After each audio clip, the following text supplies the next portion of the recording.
injured over 150 marks an escalation in Russia's nightly strikes on Ukraine. El Salvador's Congress has approved constitutional changes allowing indefinite presidential re-election. The reforms also extend presidential terms from 5 to 6 years. President Nayib Bukele's party pushed through the changes in the National Assembly. Critics argue the move consolidates power. The Senate confirmed Jeanine Pirro as the top federal prosecutor for the District of Columbia. Joseph Eckerson reports. The decision came after President Trump withdrew his initial nominee, Ed Martin Jr., amid controversy. Pirro, a former Fox News host, was sworn in earlier this year. A federal appeals court upheld a temporary order blocking the Trump administration's immigration sweeps in Southern California. The ruling prevents indiscriminate stops and arrests following a July raid on a farm in Camarillo.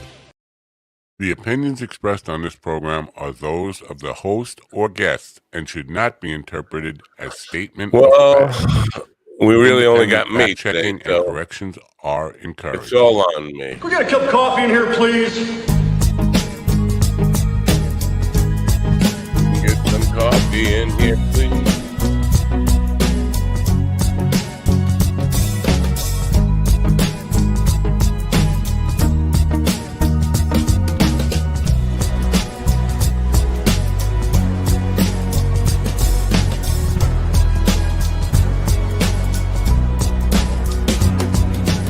Damn good coffee. And hot. My dog is your mind's best friend.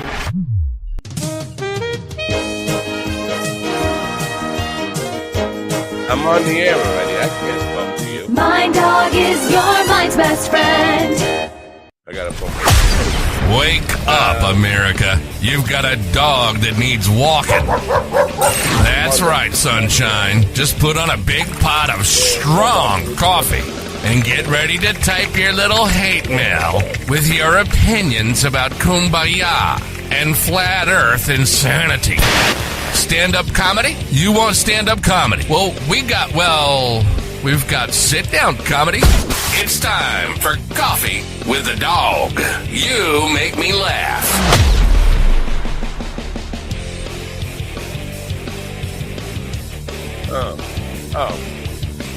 Wait. Oh, he's dark. He's a dark boy. Hold on, let me do something about this office.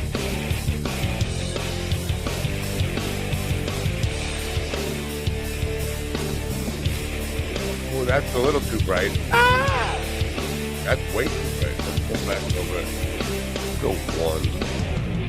That's better.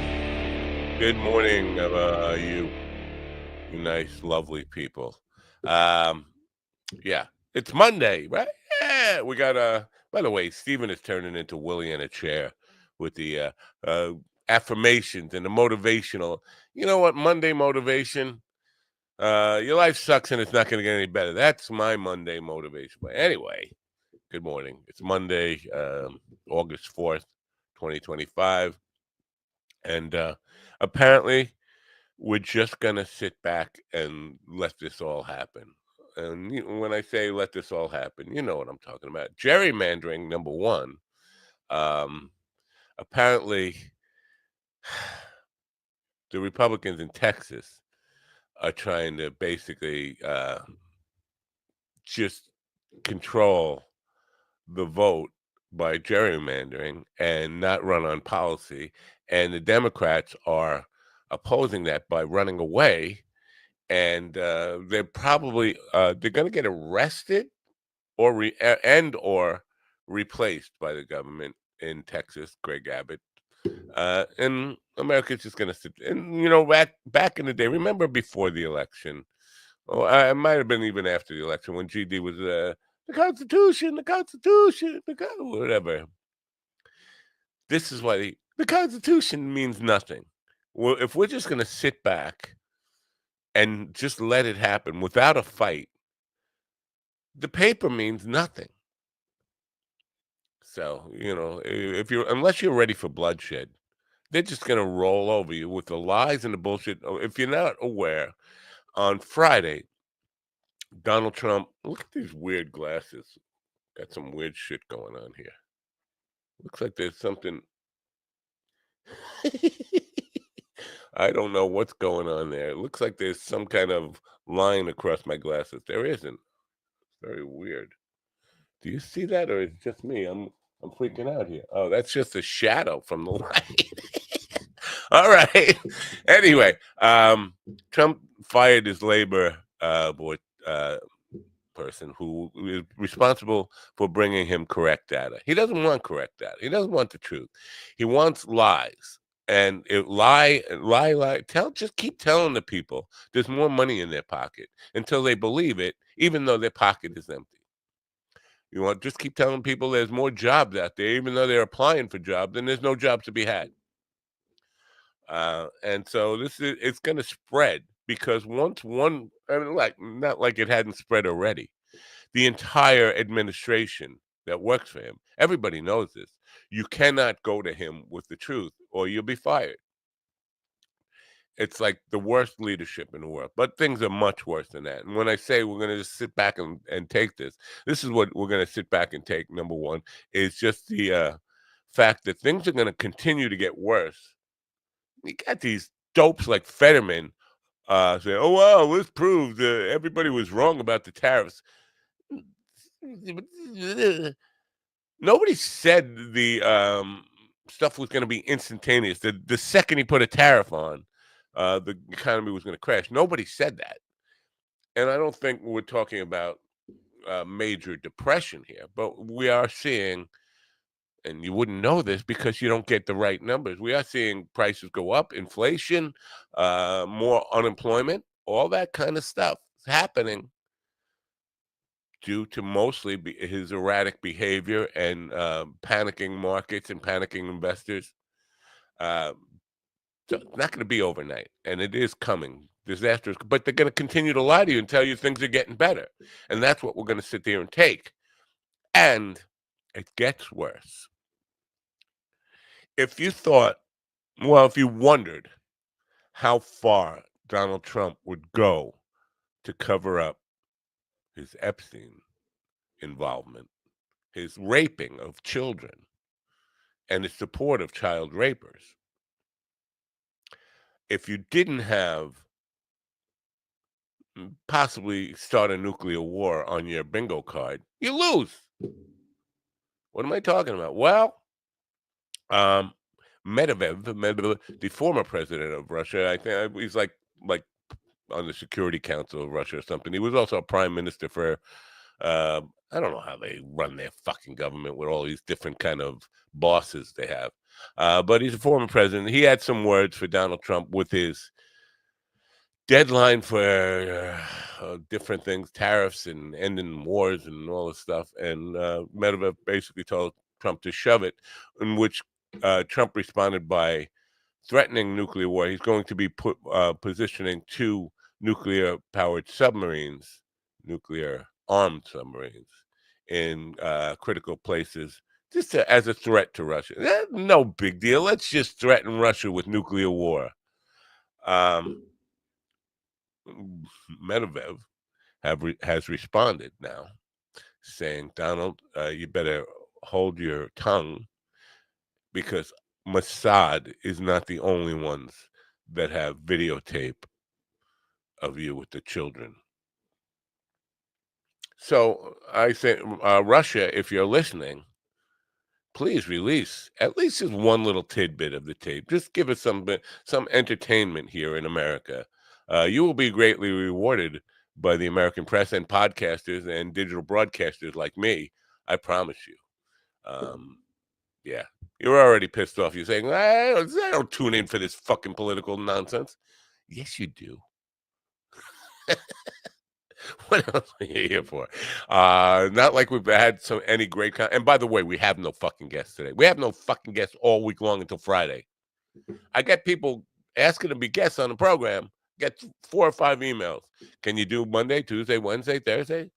If not, pick a day on the calendar. And they always go on the calendar and they're going to pick a day 2 months from now. We need guests this week, but we do have 2 guests later in this week. One of them is a cinematographer for major motion pictures and television shows, and that's an interesting one. Listen, if you follow comedy, and how far do you follow it? Where do you follow it around? Oh, there's stuff going on in the chat room. So probably somebody trying to sell me bots, right? I am out of bots. Anyway, I'll come back to the comments in a moment after a commercial and blah blah blah blah blah blah. I forgot what I was talking about now. Yes. All right, I'm fucked up. Yeah, totally a dementia moment there. I forgot where I was going. Comedy. Mark Maron has delivered what I think is probably the most on point political observation comedy since George Carlin's prime.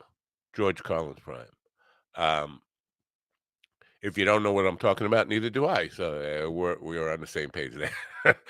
Yesterday, over the weekend, it wasn't yesterday. It was, I think, Friday. Maron did a bit about if Hitler were around now, Theo Von would have him on his podcast. Hey, bro, I know you didn't really hate the Jews. It was just a method. You all fucked up, dog. Now, of course, that's not doing justice to Maron's bit, but Maron's bit, it might not be the absolute gut-wrenching comedy moment, but it is the most on-point political observation about where we are with the bro podcasters becoming the most influential voices in American politics, in American culture.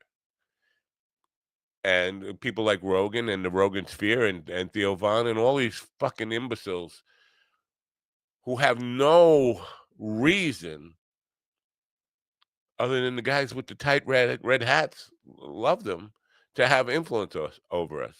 But here we are. This is, if you, I mean, idiocracy has come to life in a real way in America, and this is where we are living. Like, the idiots are running the show, running our culture, running our belief systems, and it doesn't feel like we're going to do anything about it. Again, coming back to where I started, we're just going to sit back and let this all happen. Nobody is ready to spill blood over this. Nobody is ready for revolution. You say you want a revolution? We all want to change the world. No. We won't want somebody else to change the world. Leave it up to, I don't know, kids. Let's leave for the next generation to do something about the insanity that we are seeing. It's just mind-blowing. And with mind-blowing comes medication. Mind Bloom is helping people achieve life-changing clinical and personal breakthroughs, alchemizing both the psychedelic medication, psychiatric care from psychiatric clinicians, coaches, we call psychedelic guides, and a lot of content and meditations and programs into this really transformational experience that, because it's delivered at home, costs a lot less and is a lot more convenient for people to receive.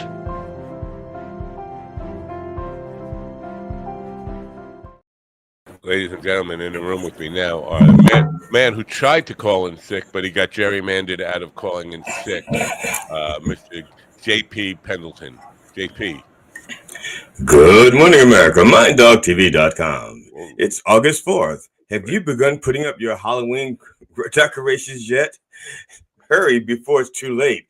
I mean, they've only been in the store since July. So please hurry, get your Halloween decorations and get them up before the end of this month. Yeah. Thank you. Public service announcement number 1936. Yeah, I had this discussion with my wife yesterday. Michael, you know I'm an art guy. I don't know if you know this about me, but I'm an art guy.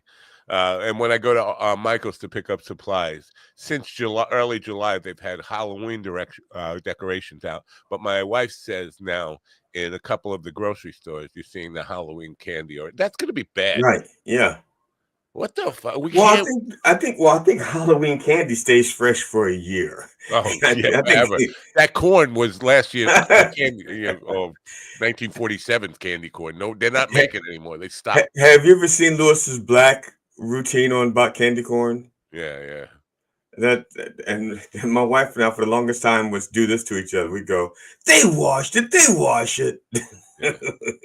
So, somebody in BitChute. I forgot to sign up for BitChute. Let me write that down. Well, they left a comment on the Revs program this morning what is the point of what's he trying to say? What's the point of this sermon? And I came back with what the only thing I could take away with it is if you sing it, you'll remember it. So just sing your comment and you'll remember, and next time sing the whole sermon so you'll remember what he said and you can review it. I think That's pretty much it. Yeah. I mean, it was. I think it was. I forgot what the title was. Oh, that psalm, that folks. psalm. Yeah. Oh, that psalm. Yeah. So, That psalm, folks. yeah. See? So at least we get it. It wasn't the positive thing. It was the comments over there. There were no. If you need viewers, I'll buy. I can supply you viewers, buy watchers, and none of that. So, but still, Rumble and Kick seem to be the audience is only bots. There are no real people on any of those sites. It's just bots and stuff. Now I'm getting people sending friend requests, and the problem is that because they're seeing, I send out invites to be on the show. And so when people make friend requests, sometimes there's people who want to be on the show. Sometimes there's people trying to sell me stuff. I don't know which until I accept the request, and then they message me. Okay. Now it's like it's 2/3 people are just trying to fix me and my website and my YouTube and my stuff like that. It's good morning, Mr. Bear. It's annoying. And this last guy, to endear himself to me, and this is, oh God, let me get this real quick. Nope, that's not it. Wait, what does this comment mean? You just don't realize anything that will put us on a list for views. Release. You just don't release anything. Release it. Oh. Put us on. Oh. Well, I still. What am I? What's that? I'm confused. Is it somebody talking about? Are they having a chat in the chat room that doesn't concern me? Is that the problem? Well, one of them, Adam, wants to know, GD, they never ask you for nudes, only to be on the show? Well, no, that's just it. They don't. 1/3 of them want to be on the show, and I give them the information, and then they schedule for like 19 months from now. Adam. Oh, there's Adam. Oh, yeah. Yeah, but like one guy, but the rest of them are trying to fix my website, fix my viewership, fix this, fix that about me, or not about me per se, my social media presence. Yeah. I don't give a fuck about my social media presence. Not like that. Yeah. Do I want people to watch? If I post something, do I want people to watch? Sure. But if they don't watch, it's okay. It's not like everything I post is golden. It's not like I'm posting, the best stuff in the world and nobody's watching. I'd be upset about that. I'm just posting shit to remain somewhat relevant. Yeah. So that people don't think that I've already retired. I'm close to retirement as far as, good morning, Mr. Koff. Hey, I'm close. Koff, man, like Carl Mann. You got to throw in. Yes, Mr. Koff. I don't use anybody's whole name. I abbreviate everything. I guess you don't read what I write in there, so it doesn't matter. Mr. Koff. Koff, Bear, Mr. Love, Mr. Beautiful, Yeah. Mr. Slap, or Mr. Tail. Yeah. Bear Love says TikTok more people are trying to. So I thing from this guy named Mr. Hassan. I can't remember his first name. I think it's Mededi Hassan. Yeah, Hassan. And so I accept it, and the first thing says hi. That's how every last one of them starts. The sales, it always starts with hi. And then the next thing is, so I ignore it because I know it's a sales thing. Yeah. And then they says, hey, Grandpa, like that's supposed to win me over. Well, that's a kind of an endearing thing. Well, first of all, calling me grandpa assumes that I am old enough to be their grandfather. They don't know how old I am. And they don't know if I want to be a grandfather. You are, definitely. What if I don't want to be a grandfather? You're old enough to be anybody's grandfather. Even Mel Brooks, who turned 100 2 days ago, you're old enough to be his grandfather somehow. Oh, yeah. I mean, I'm in my 60s, but it doesn't mean I want to be a grandfather. And I may not want to be his grandfather. It's nice being a grandfather. I don't know. It's a nice I mean, I have stepkids who have grandkids, but I haven't seen them in so long. I don't really exist to them. All right, let's get to what's really important. Precious weekend time listening to a show that you and I did, your very first appearance on, and I can't believe it was only 2 years ago. That somebody is fucking lying to me in the memories there or something. But you wasted 2 hours of your precious life revisiting that. I'm just not a waste. It wasn't a waste. Because first of all, I listened while I was doing yard work. I didn't have to watch, and it's not like I was watching. Right. I was listening and I was doing yard work, so I was being productive. Yeah. And what was the gist of it? Remind me. Give me a recap, if you will. Okay. Well, for you and I don't have to recap that, right? We just talked about us. I don't remember. There was a couple of things that I thought was funny. I was going to make shorts of them because I thought they were funny, without interchange, but I didn't do it because I was outside and I wasn't marking the time things. I couldn't be it. I couldn't, I was just listening. So, but the other guy, the second guest, whom I stuck around for, J.J. Carroll, had a book called, I think it's called Invaders, and it's talking about securing and shutting down the border. And so one of the first things he says is that Trump had the border 90% closed or 90% secured, and he had built one third of the wall was built. He had built 1/3, that kind of stuff. And so we would correct him from time to time, and engage. And whenever he clammed onto a talking point, we would like, no, that's not a solution. That's not, because, that kind of shit. But the thing is that the issues that you and I brought up back then about Trump deporting just brown people and stuff like that, and he was saying, no, that's not the way it works. You're saying we're racist. That's 2 years later, tells all the things that are happening. Yeah. It's surprising to me that the Trump supporters know. I mean, this is like the worst. All of what we're seeing now is the worst cover-up, bullshit lies. Like when a guy says, I don't trust the numbers because I'm going to fire anybody who gives me numbers that aren't flattering or doesn't prove that I'm being a great president. And they don't see that as like, come on, man. We've had presidents come and go. The labor board statistics, people, and all of the data has been consistent from president to president to president. They're not working against him. They're delivering the accurate numbers. And we know we can measure that by what's in your fucking pocket. But if they can't figure out that he's just bald-faced trying to cover his ass with liars and saying, I only want people who are going to lie for me. That's what he's saying. And yes, yeah, it's because he doesn't mind the truth if the truth is actually good. He just want any bad news. He does not do bad news well. Yeah. He doesn't do much well, but he really doesn't like bad news. Yeah. So, I mean, and it's just gotten to the point where just outright lying is what we're just going to sit back and take it. And nobody wants to do anything at all. They want to let somebody else deal with it. And so, and what is the alternative? You got like people in Texas running away. Big Beautiful Bill left a comment earlier about the gerrymandering stuff. I want to read that. Yeah, he's right in the heart of it. Matter of fact, he's probably the last chance to stop it. Gerrymandering is pretty obvious along I-35 between Austin and San Antonio. Oh yeah. Yeah. Well, it's not just Texas, by the way. It's like the entire country. They basically want to just kind of, and both parties want to have favorable districts. There's no doubt about it. But you can't just keep changing that to win elections. That's changing the lines of congressional districts to win elections. That's just that's not what it's not what's supposed to happen, and it's not one way it could work. It can't work that way. Well, I won't say that both parties. I mean, I guess both parties want to win, which would imply favorable districts.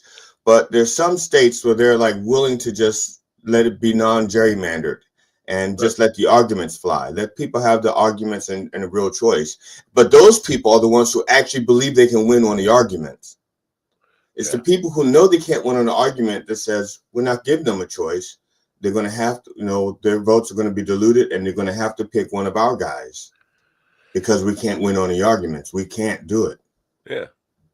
But again, I just keep coming back to this idea that, and I know I bust your balls about the Constitution, but that was the point I was making. Trying to make awkwardly, I guess I was just being an antagonistic. Constitution, that shit I was just being a dick about. But the point remains the same. The paper means nothing unless people are willing to shed blood for it. And I agree with you, except for the thing about the shed blood for it. I'm gonna replace shed blood with put in the work, because it may not have to be blood, and I would rather not there be blood. I'm not opposed to it. I'm not opposed to it. Let's try to have like some common ground here. I think you're right. There was a point when they didn't need blood, but I think we passed that point. I feel like the Trump administration, the extreme right wingers have been emboldened because they got away with so much already that they're just going to keep steamrolling until somebody comes back and shoots somebody. Now, sorry, YouTube, am I off the air? I mean, I'm sorry. I fear that we're getting close to that point. And the reason why I say that is because deep down in my heart, every day I have to tell myself there has to be another option other than, which means in my brain, I'm running out of options. Yeah. And I'm hoping that someone smarter than me can come up with options that will avoid that. Because I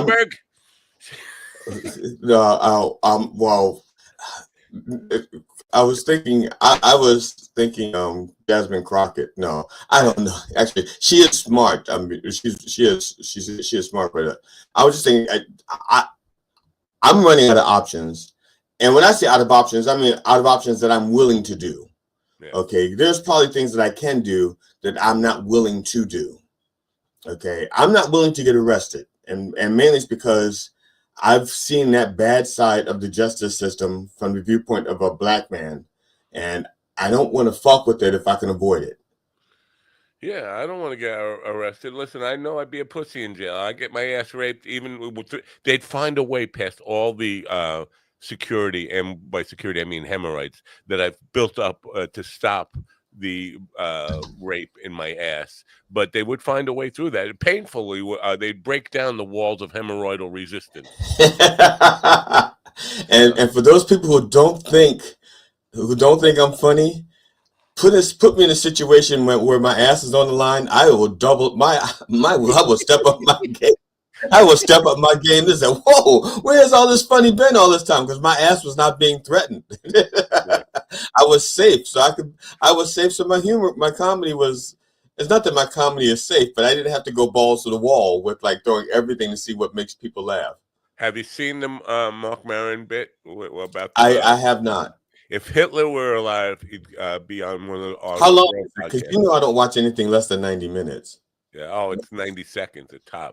Oh, it's just a TikTok video that got shared. Oh, I haven't. No, but it's so on point that the way they would treat him. It's so fucking real that it's not funny, but it's funny. But it's just saying, well, we know you were fucked up on meth, man. You didn't really hate the Jews, you were just all fucked up on the meth. That's what they would be doing. They would try and be helping him try to humanize himself and be a good guy. Can I? Now, you think they're trying to humanize him or humanize themselves? Because if they are his supporters, they look like creeps and shits. Okay, and they need to make themselves look better. So by making the other person, making their Hitler look presentable, they say, see, I'm not so bad because Hitler wasn't so bad. Yeah, I think they're trying to repair their own psyches. And because they know they're wrong. Yeah. They know they're wrong. Because they're probably in it for the money. Most of them really don't believe in their heart of hearts that what the shit they're spouting is what they should be spouting, but they want the money, they want the fame, they want the recognition, they want to shake things up. I'm not saying that they're liberals on the inside. I'm saying they're probably conservatives, but money is more important than what they actually are. They're selling themselves out. Well, Rogan, for one, exposes himself in this way when he has he's had a couple of left-wing people on in the last month or so, and he says exactly what he thinks they want to hear, and it's very revealing of who he is. He will modify and change his beliefs and the things he says based on the person he's talking to, because he doesn't want to get in an argument, or he wants somebody to agree with him on everything. So if he's talking to a left-wing person, which doesn't happen enough for balance, he will act like the old Joe Rogan, who used to have left-wing comics on all the time and just say left-wing talking points. Now he's mostly only having right-wing comics on and right-wing politicians on and spouting right-wing points.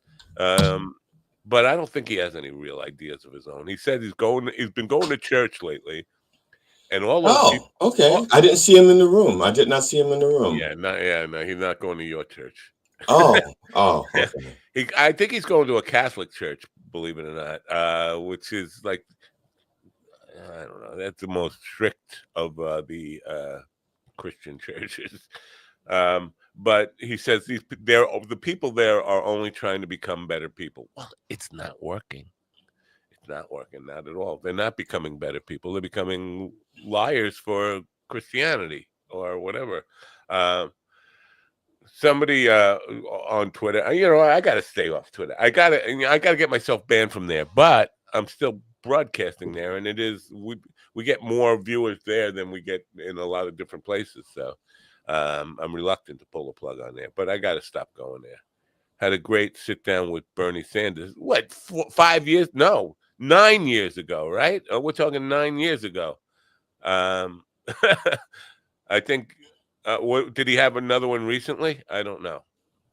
He did trash Patel for his lies recently. That surprised me. That's what he's saying there. But that wasn't to Patel's face, right? That was after Patel was on the program. He was saying something to a left-wing guy.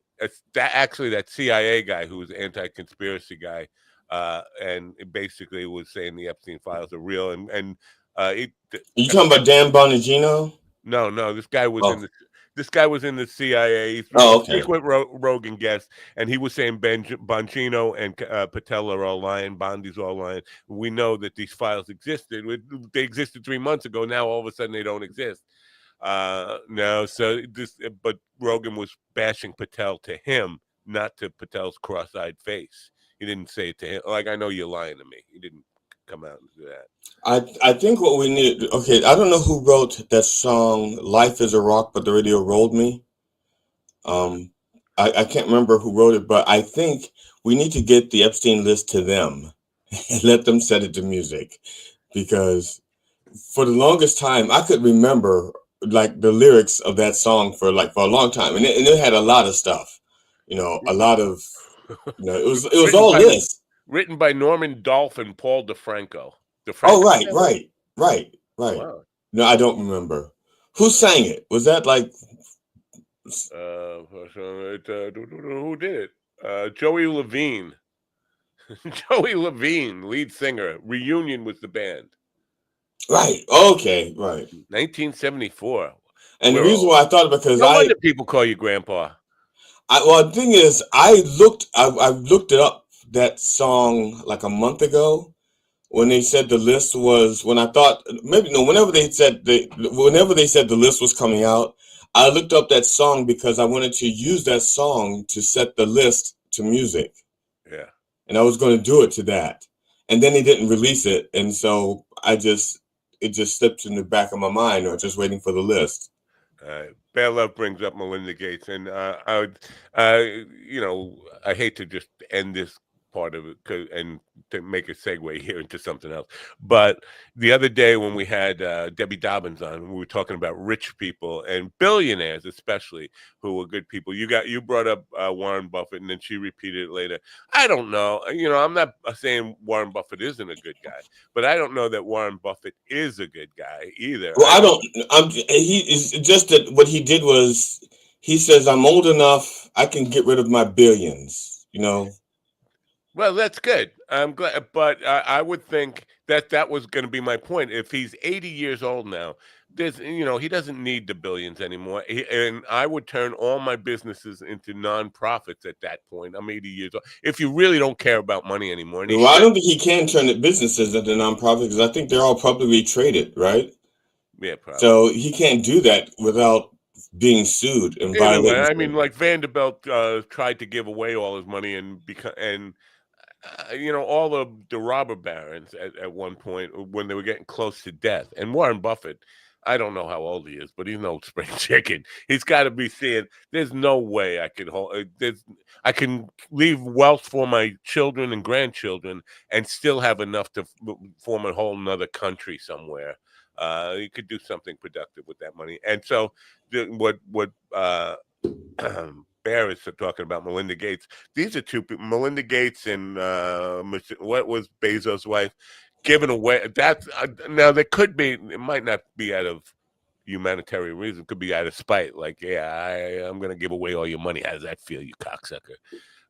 But they are doing philanthropical work with the money that Bezos and Gates accumulated. So good for them. They're good people. Well, I say they're good people. I don't know they're good people. They could be. Right, we don't really know. Well, like I said, it's hard to tell what the people themselves are, but some of their actions are decent. Oh, look, Wheelchair Willie is with us. Yeah. These positive affirmations and this Monday motivation that Steven is falling into. It's just like, if I want to get Willie fucking fortune cookies, I'll go to the Willie fucking fortune cookie store. And it's Monday. You know what? It's Monday. Another day to slit your wrists on a digital broadcast. That's my motivation. How you like it? You like it? So you think I got a future as a motivational speaker? I think that if by motivational speaker you mean kicked off of YouTube, sure. YouTube, I would just like to say that was a joke. I don't even own a razor blade. Or a wrist. I don't even own a wrist. I do too. I own it, but I don't control it. Anyway, I'm sorry, Stephen. I didn't mean to call you Wheelchair Willie. That's probably the worst insult I've ever called him. I called him a pedo. I called him a joke thief, but calling him Wheelchair Willie is just it's only reminiscent. But he also does a pretty decent Mickey Mouse impersonation. So Wheelchair Willie is like a throwback to Steamboat Willie. Yeah, there you go. See, I was being nice. You just reminded me of a lovely, cuddly cartoon with a bunch of Monday. You know what? Look up Chad Shank's Monday Motivation. That's the way Monday Motivation should be done. He probably doesn't even know who. HD Fatty. Look up HD Fatty somewhere. Anyway, you tried to call just before the show started. Because I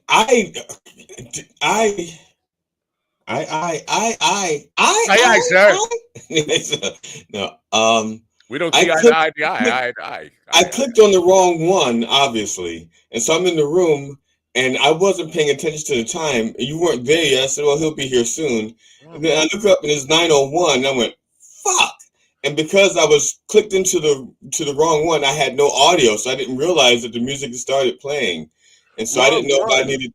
Huh? I thought there were only a conference line and one show oh no, there was Friday. That's right. Friday is already built. Because I don't have any guests. I didn't know what to build. I'm still trying to work on guests for Tuesday, Wednesday, and Thursday. Right. And so the thing is, there was only one option. And I went to click on it, and then the second option popped up while I was clicking, and it pushed shit up. And I didn't realize it at first. Because when like I said, there's only one option. And so I was going to click it, the StreamYard updated or something, and they put the second one in, and I clicked on that, which happened to be the wrong one. Yeah. And I'm looking at it, and I'm like, that doesn't look right. That's not what I read. That's not the title I read. I read something totally different, like don't be not I can't remember now, but it was like, do not click was what I thought I was reading. But when I went to pull it up, or once I actually clicked on it, it was something else about affirmations or positive thinking or I don't remember now. Whatever Friday's show is called. That's a good. I don't remember what Friday's show is called, but I know the first Robert. He's the second guest on the show. He's a cinematographer from Hollywood. Hollywood. And that's the guy. And then somebody, Elaine Salas, booked the first hour on that show. I don't know remember what the hell his thing is. Another book author.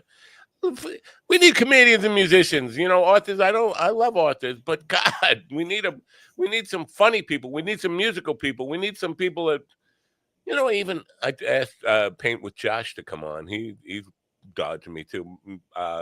Josh is a guy who does like what Paint with Matt. He Paint with Josh. He does online stuff and he does paint classes and all this stuff. He's an oil guy. Very good. I like his work. I invited him to come on. I never heard back from him. So it's just it's exhausting chasing down people, guests to be on the program. I need a producer. Yeah. So I did apply for business funding to hire an actual producer and like advertising and all that stuff. I don't know, it's not going to come through because you need too much documentation about the business. Now the business, I actually started a business for this, Matt Media, in 2019. But I don't, me with fucking organization and papers and stuff. I don't know where I put this shit. You want me to find papers I filed 5 or 6 years ago? Give me a fucking break. You know who I am? I'm Mr. Can't find what I did yesterday. I can't find my receipt for my winning lottery ticket. Yeah, so it's funny because I have, like I said, the papers from my LLC, and I got them in one spot, but I forget where it is every year up until I need them for my taxes, because like I have my debit cards memorized. I have my license memorized. I have most of my major stuff memorized, except for my passport. I should memorize. Wait, before you go any further, you memorized it by singing it, didn't you? Yes, I did. Okay, now you can continue. Yeah, I did. Matter of fact, the song Jenny Jenny? Yeah. That's the song. I just kept changing the numbers, and I had to make it a lot longer because my debit card number is like 16 digits, and then it has 4 more for the date, and then 3 more for the seat. Can you sing it off? I'm curious of the song. And same with my social security number. I can sing that. No, go ahead. No. I would, but I don't want to get a copyright strike. Oh, all right. So I don't know my LLC number off the top of my head, and I have to look it up every year. And that mainly because I know I only need to use it once a year when it's time for, to do taxes. Yeah. Join B for an uninhibited night. What the fuck? No, what the hell are you doing? These scammers are getting out of control here. Yeah. So did you do anything worthwhile this weekend, or what'd you do? I did yard work. That's not worthwhile. It is to me. It is to me. You probably don't. You may not remember this, but like 3 months ago, we had a 65-foot tree fall in our yard. The wind blew it over. It didn't just fall. It was a very healthy tree, and the wind snapped it. We had 80-mile-an-hour gusts, and it just snapped that and like 10 other trees. Just snapped them, and they were all pine trees. And so I've been cutting up the 65-foot tree with a 14-inch chainsaw for long, and finally it's all gone. It's all in the woods, but where the tree has been lying for like 3 months, that's all dead, and except for weeds, and these weeds are the worst kind of weeds. These aren't like crabgrass. These weeds have like an underground root system where they're just connected to each other. And so right now I was trying to avoid killing it with poison because I have like rabbits and all kinds of wildlife around here. But these weeds are so determined not to die that I'm having to use real poison and multiple times because it's polk. And I don't know if you know about polk. Now, that's the thing about polk. Polk is actually edible by human beings if you get it in the right time of its growth period. It's like you can use it for salad, like you would use spinach. I'm just saying you can. Spinach isn't edible. I don't know. I don't know if you know this about spinach, but it's not edible. It is if it's raw and you put it on a sandwich or a salad. No. Or if you cook it, you have to drain it so it's not so watery, and then you mix something like spinach funk, which is so good. I love spinach funk. 1 grain of spinach will kill a human being. This is what I know. That's only if you try to breathe it.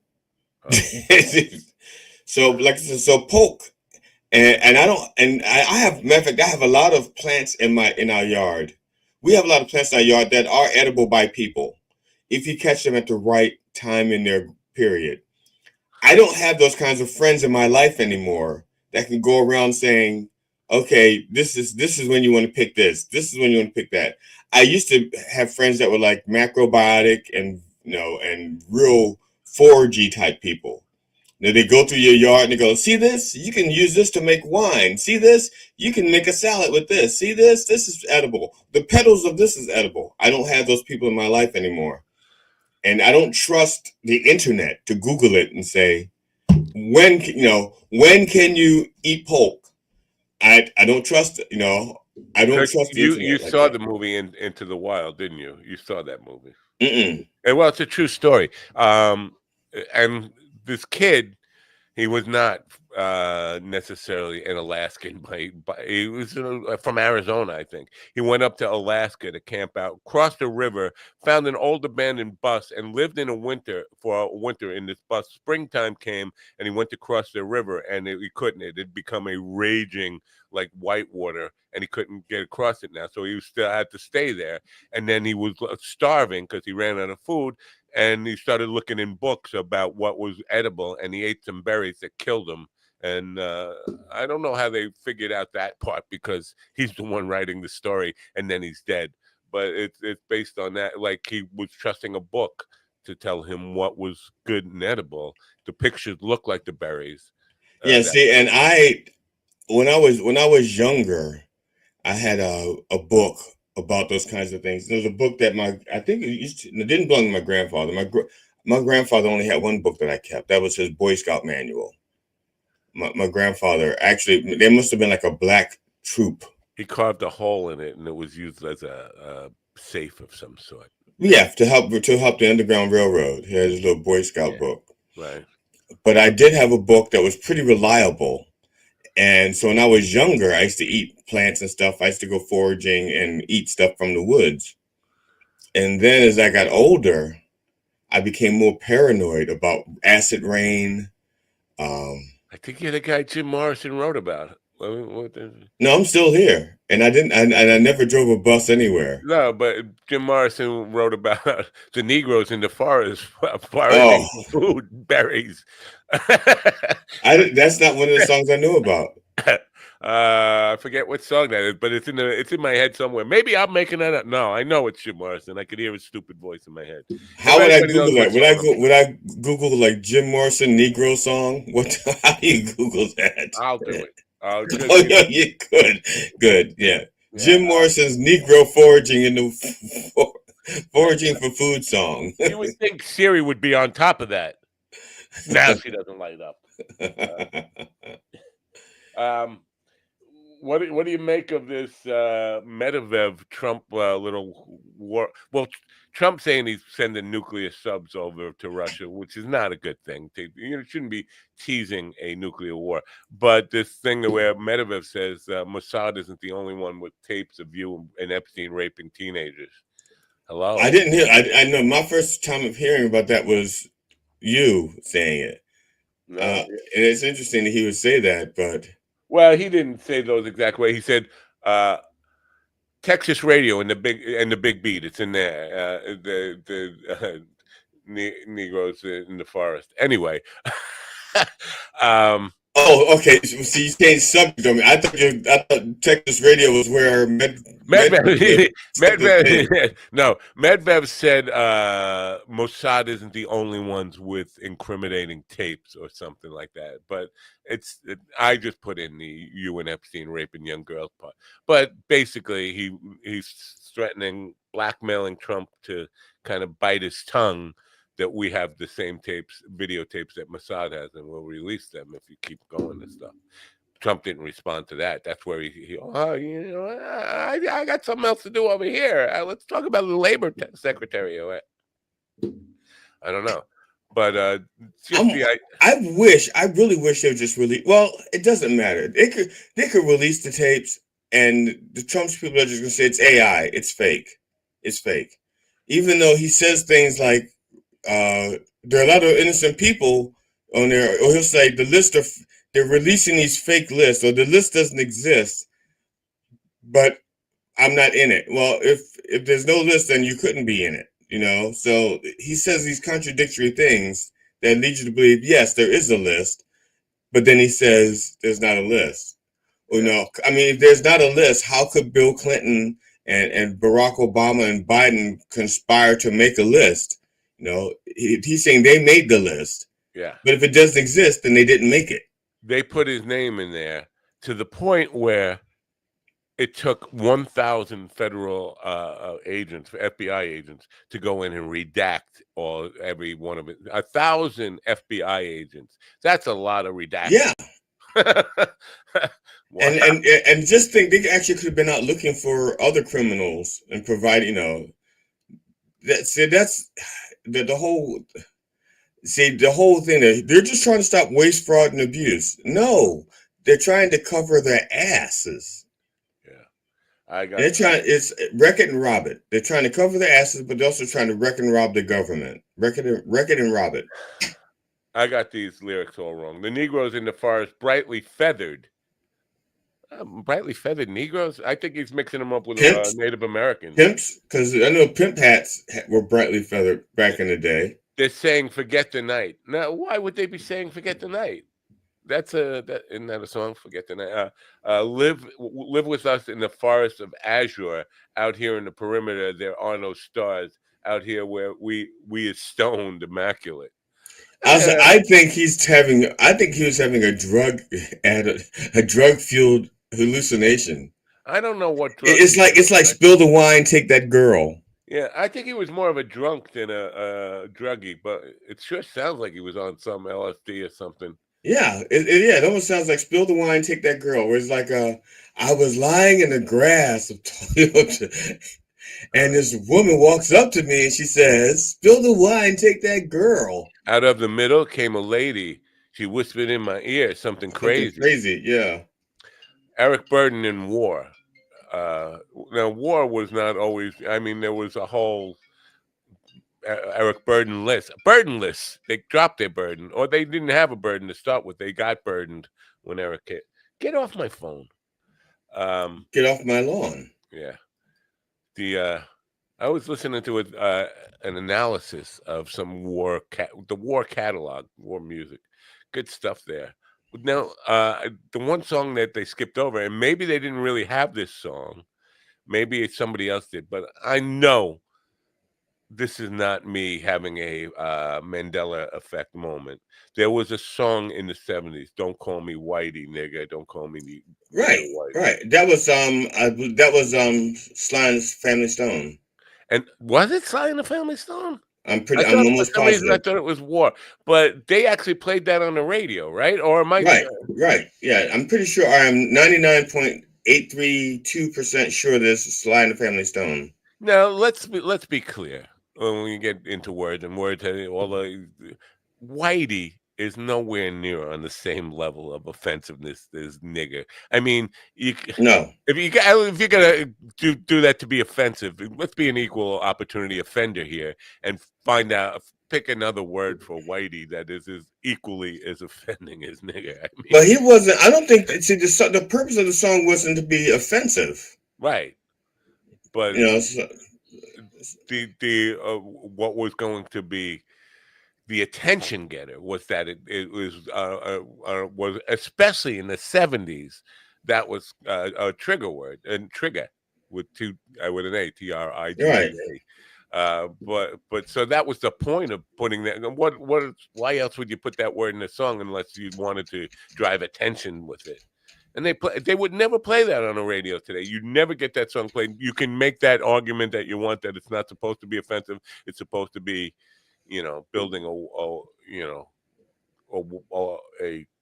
a bridge instead of a wall. but you can't make that. You couldn't make that. I'm trying to do a search, and it does not like me typing in. Yeah, don't.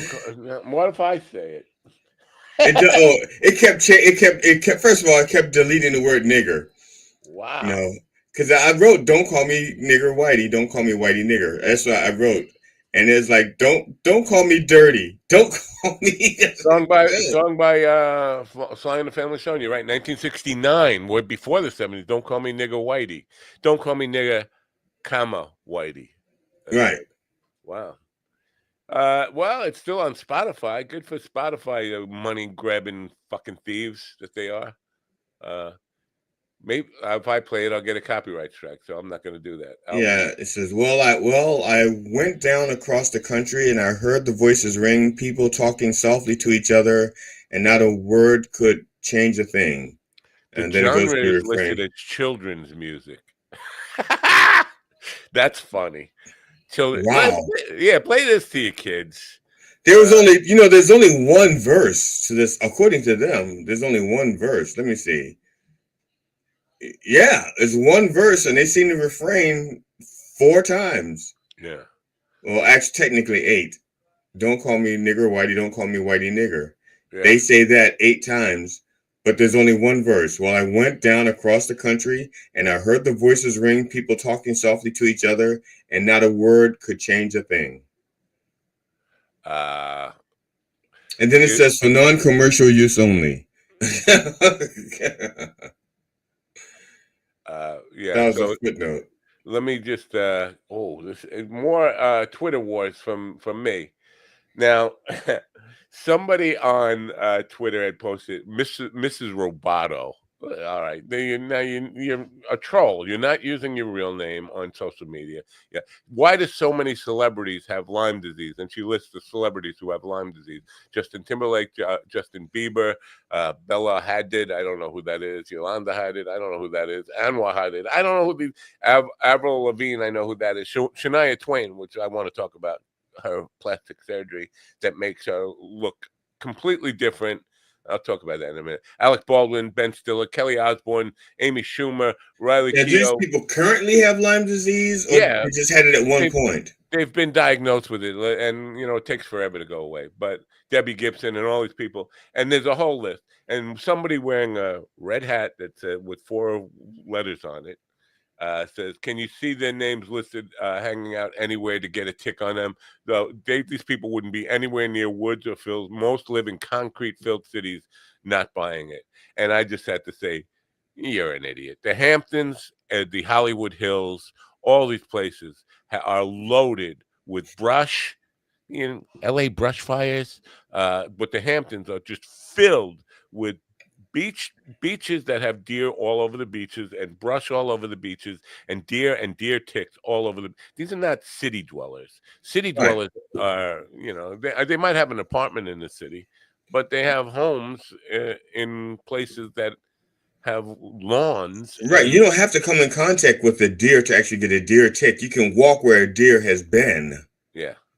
So I basically said that, the deer ticks and deers are everywhere. These people are not just concrete urbanite dwellers. They actually can go anywhere they want and can be found on beaches and mountains and all these kind of things. And that red hat is making you dumb, if not dumber. And then somebody wants to know, why you hate somebody just because they think things different than you? I didn't say one thing about hating her. I said she's dumb. She's dumb for making that comment. And the red hat just illustrates stuff. The red hat is the sign of the beast. It's a modern day clan. Now, you said there's 4 letters on the hat. Was it ASAP? It was MARS. Make America Really Shitty. Oh, okay. Because I used to have a red hat, and it had MRSP. I mean, manufacturer suggested MSRP, manufacturer suggested retail price. Yeah. Wow. All right. Well, you had to count MSRP? Yeah, 1, 2, 3, 4. Yeah, I'm counting on my fingers like a fucking retard. Hey, I'm a retard. I mean, am I a retard? Yes, I am. But so, yeah, I got to get off Twitter. Is there a Twitter intervention thing for me? Chronic Lyme disease is not recognized as clinical diagnosis. Really? What about hyperchronic or hypochronic? I think this would be news to my doctor because our family doctor diagnosed my wife with chronic Lyme disease about a decade ago. And I'm not saying John is wrong. I'm just saying either he or my doctor is wrong because. I mean, it says not a recognized clinical diagnosis, which means it doesn't mean that people can't make that diagnosis. It's just, I guess, the medical industry at large says it's not in the book yet. It's not yet. It's been a long time. I mean, it's chronic Lyme disease may not be in the book yet. I just been around. I'm just one of those kids that would not be what he used as the ICD-10. ICD-10. The ICD-10, I think 10th is the issue, and ICD is like some kind of, it's like a book full of diseases, recognized diseases. I think I used to have a Merck medical manual and the physician's prescriptions desktop pill reference. I used to have that book also. Chronic would mean she always has Lyme disease. Yeah, that I understand. There's a remake of "Don't Call Me Nigger," but where would that get played? It wouldn't get played on the radio in today's world. I mean, I could see it on Spotify because Spotify. I can see it on XM and Sirius but not on their main channels, like on one of their because they have like channels of like what's it like? I can't remember what it's called, but it's like the rare songs that seldom get played by artists. And I can't remember what that channel is or what it's called.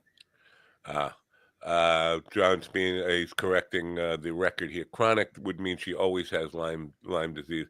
I know she had it for a long time. The symptoms lasted for a long time, and he may have just called it post-treatment Lyme disease symptoms or similar.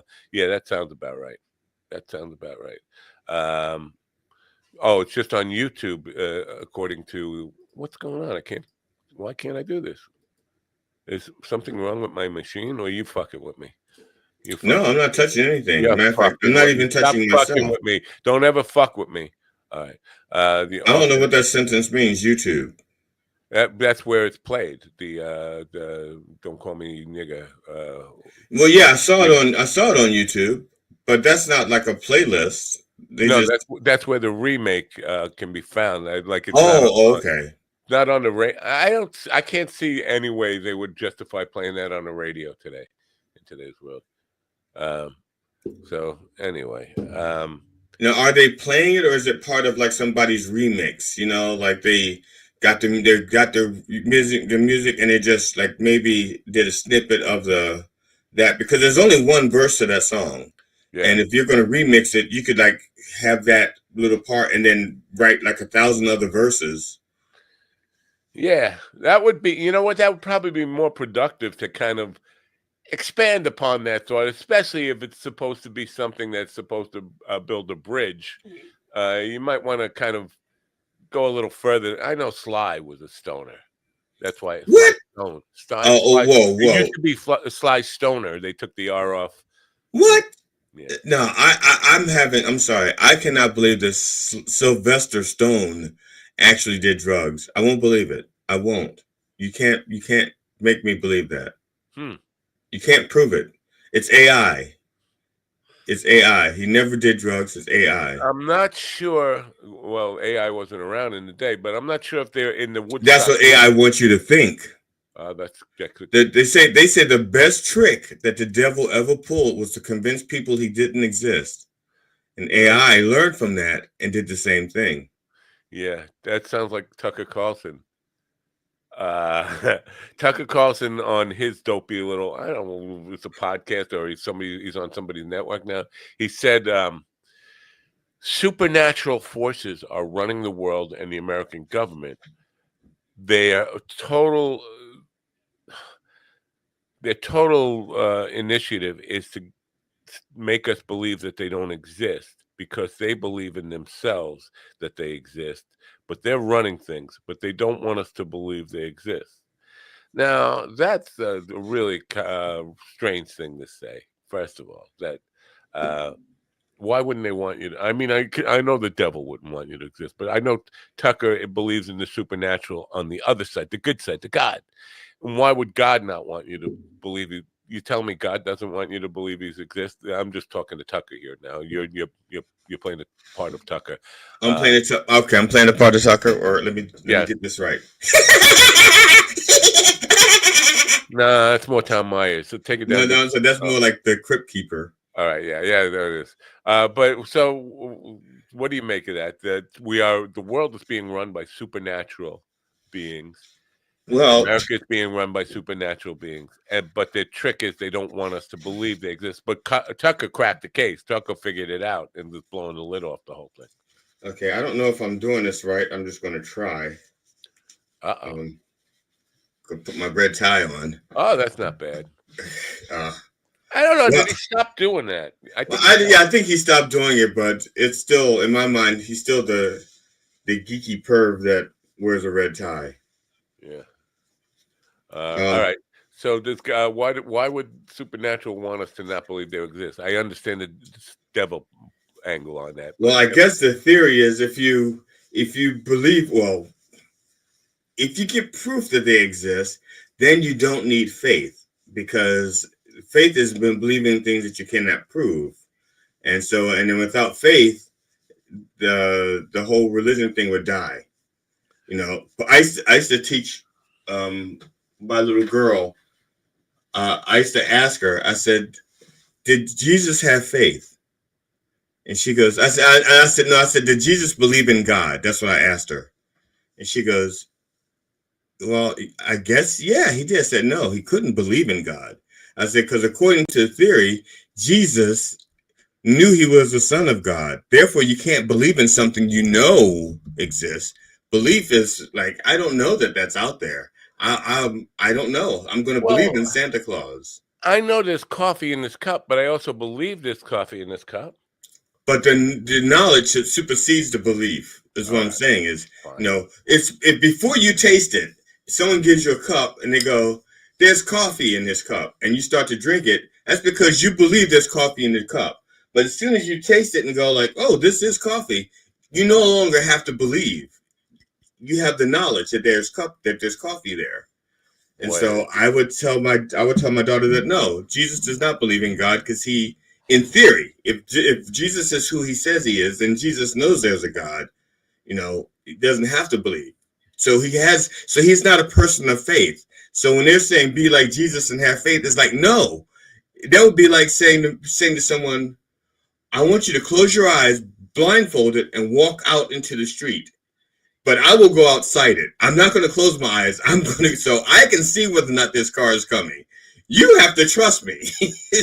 But if you take everybody's blindfolders off and unplug their ears, they can see for themselves. And they no longer have to believe that they're walking across the street safely. They can do it. All right.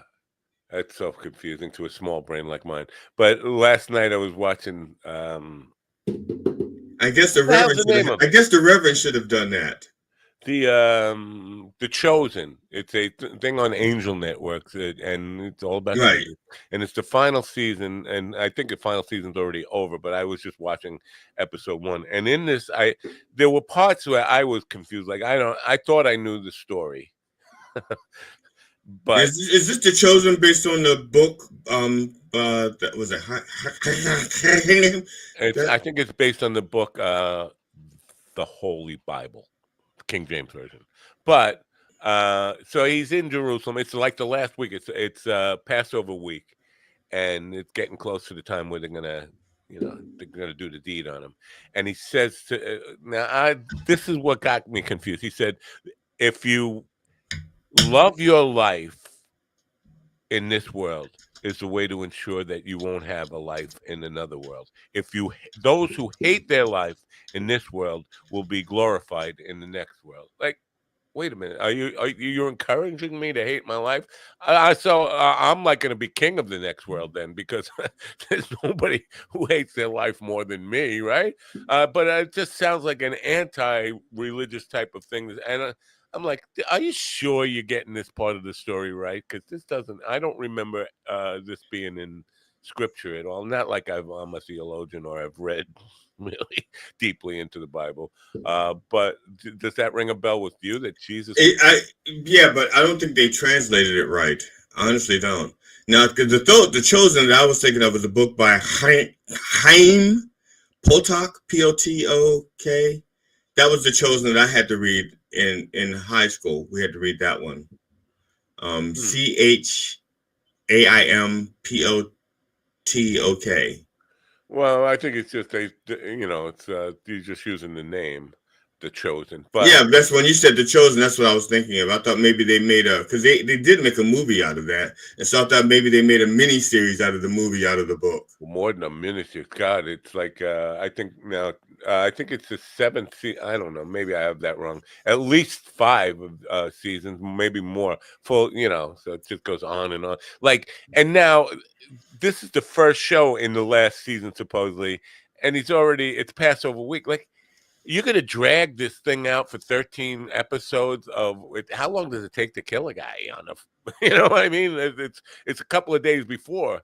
Well, they had to interview each nail separately. I think it's going to be like 24. Every second is a real-time second here. Like, oh, are you going to kill me for 13 weeks? Not the way it happens. Speaking of killing me for 13 weeks, I tried to watch the rest of The Godfather this weekend. Oh, I was going to say, whatever happened with that? And I fell asleep 3 more times during it. And I have 10 minutes left. I have to rewatch the last 10 minutes because I don't know how I ended because I fell asleep again. I'm not a liker of that movie. I'm not. And my wife says, "What's wrong with you?" She didn't say what's wrong with me per se. She goes, "So many people like that movie. Why don't I?" Say it's just, and she goes, well, and this you should love that movie because it's like your Bob Ross. I put Bob Ross on to take a good nap. So you should Yeah, but I'm trying to use it. But I'm trying to use it for. Remember, I'm trying to use it for spoofing material. Yeah, but I mean, you find benefit in it and find a reason to love it anyway. And so you don't need whatever the sleeping pills are. Ambien is a sleeping pill. You don't need sleeping pills. You need The Godfather. Well, I have 10 minutes left to watch. I'm going to rewatch that, and then I can work on watching Goodfellas. Goodfellas is more action packed. I think you probably enjoy Goodfellas. Well, see that's just it. That's what my wife says. Well, there's more killing, and I think she says, and I'm just paraphrasing because I can't remember the exact words because we're married, we don't listen to each other anymore. But I think she said something like, "There's more action in 2 and 3, Godfathers 2 and 3," and I said, "That's not why I don't like the movie. I've watched movies with no killing." I've watched documentaries where there's like no killing and it's like all dialogue. As long as it's not all translated, as long as I don't have to do all subtitles. I can even do movies with subtitles as long as it's not all subtitles. I thought there was plenty of killing in one. Not more than most movies. I mean, Mo Green gets it in the. I don't know if he got into that point yet. Yeah, I mean, 10 minutes towards the end, Mo Green probably got it in the eye already. But I mean, there's lots of killing in there. Not like. And that's the other thing. I still don't have all the characters straight because I've fallen asleep enough that. Oh, here's the thing. Now here's Now this was an epiphany for me. Because I'd never seen The Godfather, I just assumed it took place in the 1970s. And I'm watching, and I'm looking at these old cars. In the beginning, I'm like, was this like a flashback? Why are these cars? So these are not 1970s cars, right? And it turns out that it's taking place in like 1946 or 1945. Right in the first 10 minutes, right after the wedding thing and all that stuff. It talks about the Japs just bombing Pearl Harbor on your father's birthday and all that. So that gives it away that it starts in 1942 Well, it didn't occur to me until I saw all the cars, and I went, "Wait a second, this is not the 1970s. Yeah. This is like I said before. So my preconception of the movie was that it took place in the 70s, and it wasn't until I started watching it and like, this is not the 70s. Yeah, you know, because even from the fashion I couldn't really tell, like the wedding, because that's the first 20 minutes or the first 19 minutes is at a fucking wedding, and I'm like, okay, this could be a flashback. I don't know what the fuck.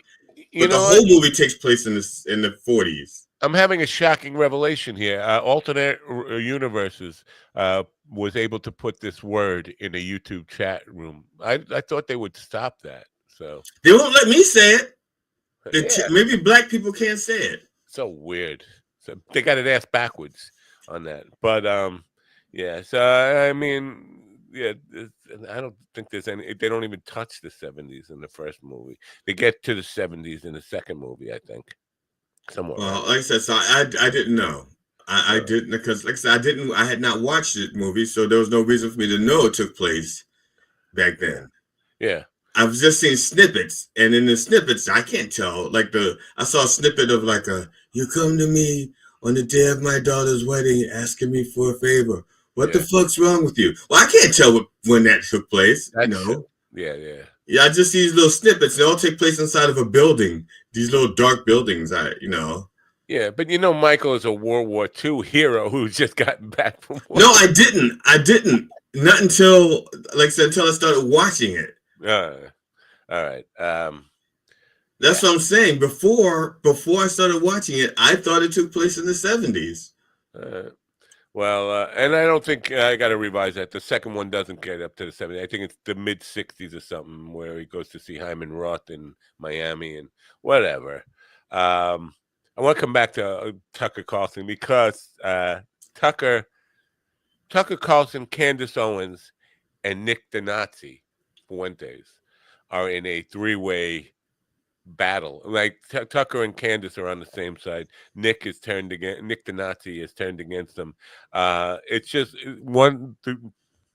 Wait a minute, is the Nazi his last name, or are you calling him that's his title? His last name is Fuentes. Okay. But he comes out. He's a white supremacist. It doesn't hide the fact that he's a white supremacist. He is definitely one of these guys who was with Kanye at Trump Tower, not Trump Tower, Mar-a-Lago. Yeah, and espousing all the Hitler wasn't a bad guy type of stuff. So, and one of these revisionists who say that Churchill was the bad guy in World War II, and Hitler was just. Well, I know who Nick Fuentes is. It's just when you say Nick the Nazi, I'm thinking Nick the Nazi. Yeah. So Tucker, now him and Tucker are going back and forth. Now Tucker at one point was questioned about the CIA, and somebody said your father was in the CIA, and he denied that.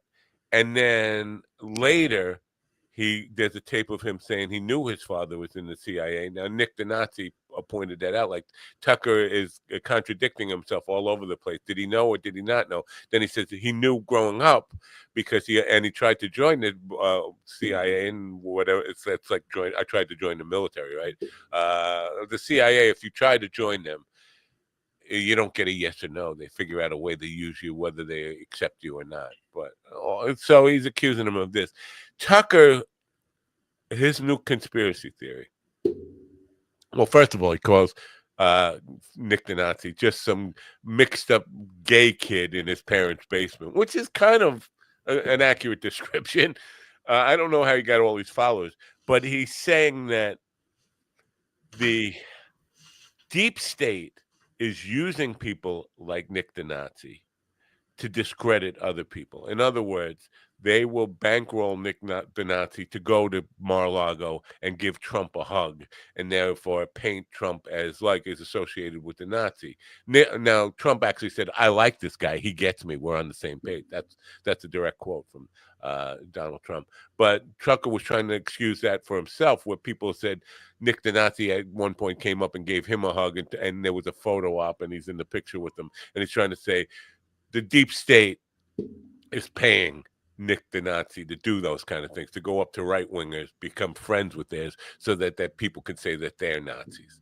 Now, Tucker on the other hand, is saying, what would have been so bad if the Nazis would have just won World War II? I mean, how would the world be any different? I think we'd be just fine. So, I mean, they're not just saying you're a Nazi because you were friends with Nick the Nazi or took a picture with Nick the Nazi. They're calling you a Nazi because of things you said that were pro-Nazi. But Right. Candace Owens was agreeing with him, feeling like he's on somebody's payroll to do this. Can you imagine having that much money to just waste on? Let's find a gay kid who's a weird kid, I think he called him, a weird gay kid in his parents' basement doing a podcast or whatever he does. Let's just find one and throw money at him to go take pictures with, say the most outrageous Nazi things, and then go take pictures of people we're trying to discredit. Well, back when the Nazis was like a form of government in Germany, they were throwing money to prominent people to get them to do propaganda. Like there was a father, somebody, a senator. There was a senator in the United States back in the 40s, and he was like really, really pro-Nazi, and I can't remember his name now. You can check it out in I think Rachel Maddow had a book about the Nazis and about actually it was about America First in the 1940s. I can't remember what the book was called, but she lays it out so freaking well. I think it was 34 when the America First, and Lindbergh was part of that America First movement and all that stuff. And they were very, not pro-Nazi. They didn't come out and say they were pro-Hitler, but they aligned themselves with the anti-Semitism part of it and the anti-immigrant part of it and all that stuff. So it's just, I guess what you're saying is true, that Nazis would hire prominent people. But I can't imagine, again, this is the point, a weird, obscure gay kid in his parents' basement doing a podcast. This is our angle on we're going to throw not all our eggs in that basket, but get behind that as our strategy to defame people. It just seems like far-fetched to me. On the Candace Owens thing, Macron and his wife have dropped their lawsuit against Candace Owens, which is kind of weird. Like, there was no resistance at this point. There's no reason there's no reason for them to drop the lawsuit unless they were afraid of the discovery, which I hate to sound like endorsing Candace Owens' bizarre theories and all, because I don't know if you've heard the latest on this, but I can't think of any other reason to drop the lawsuit. Can you? Like, why would they do that? No, unless there's some kind of settlement behind, like either usually you're afraid of discovery or there's some kind of settlement. Settlement. That's what I did. But she hasn't backed down. In fact, she doubled down. What she said was that the real Brigitte, the girl that was born, she died and left her identity to her brother, who was a trans guy, and said, "Here, you just go on. You've always wanted to live as a woman. Go ahead and live." This is Candace's new theory. Although she comes out and says, "I have no evidence that Brigitte ever really died, but this is my theory behind it." So she's not backing down, and she's doubling down, and they dropped the lawsuit. Now that makes no sense to me. Like, they got to think. They got to be afraid of the discovery there. That could be the only thing, because there was no settlement, or at least no announced settlement. You would think they'd announce a settlement if there was. But does she even have the money to pay that kind of settlement? Because you would think that would be a pretty high judgment, right? I don't know. Yeah. What are you doing? You're on Govs? Is that what you're doing? No. Well, I am on Govs, but no. I had reached out to Ron asking him about his mom. And he's just getting back to me.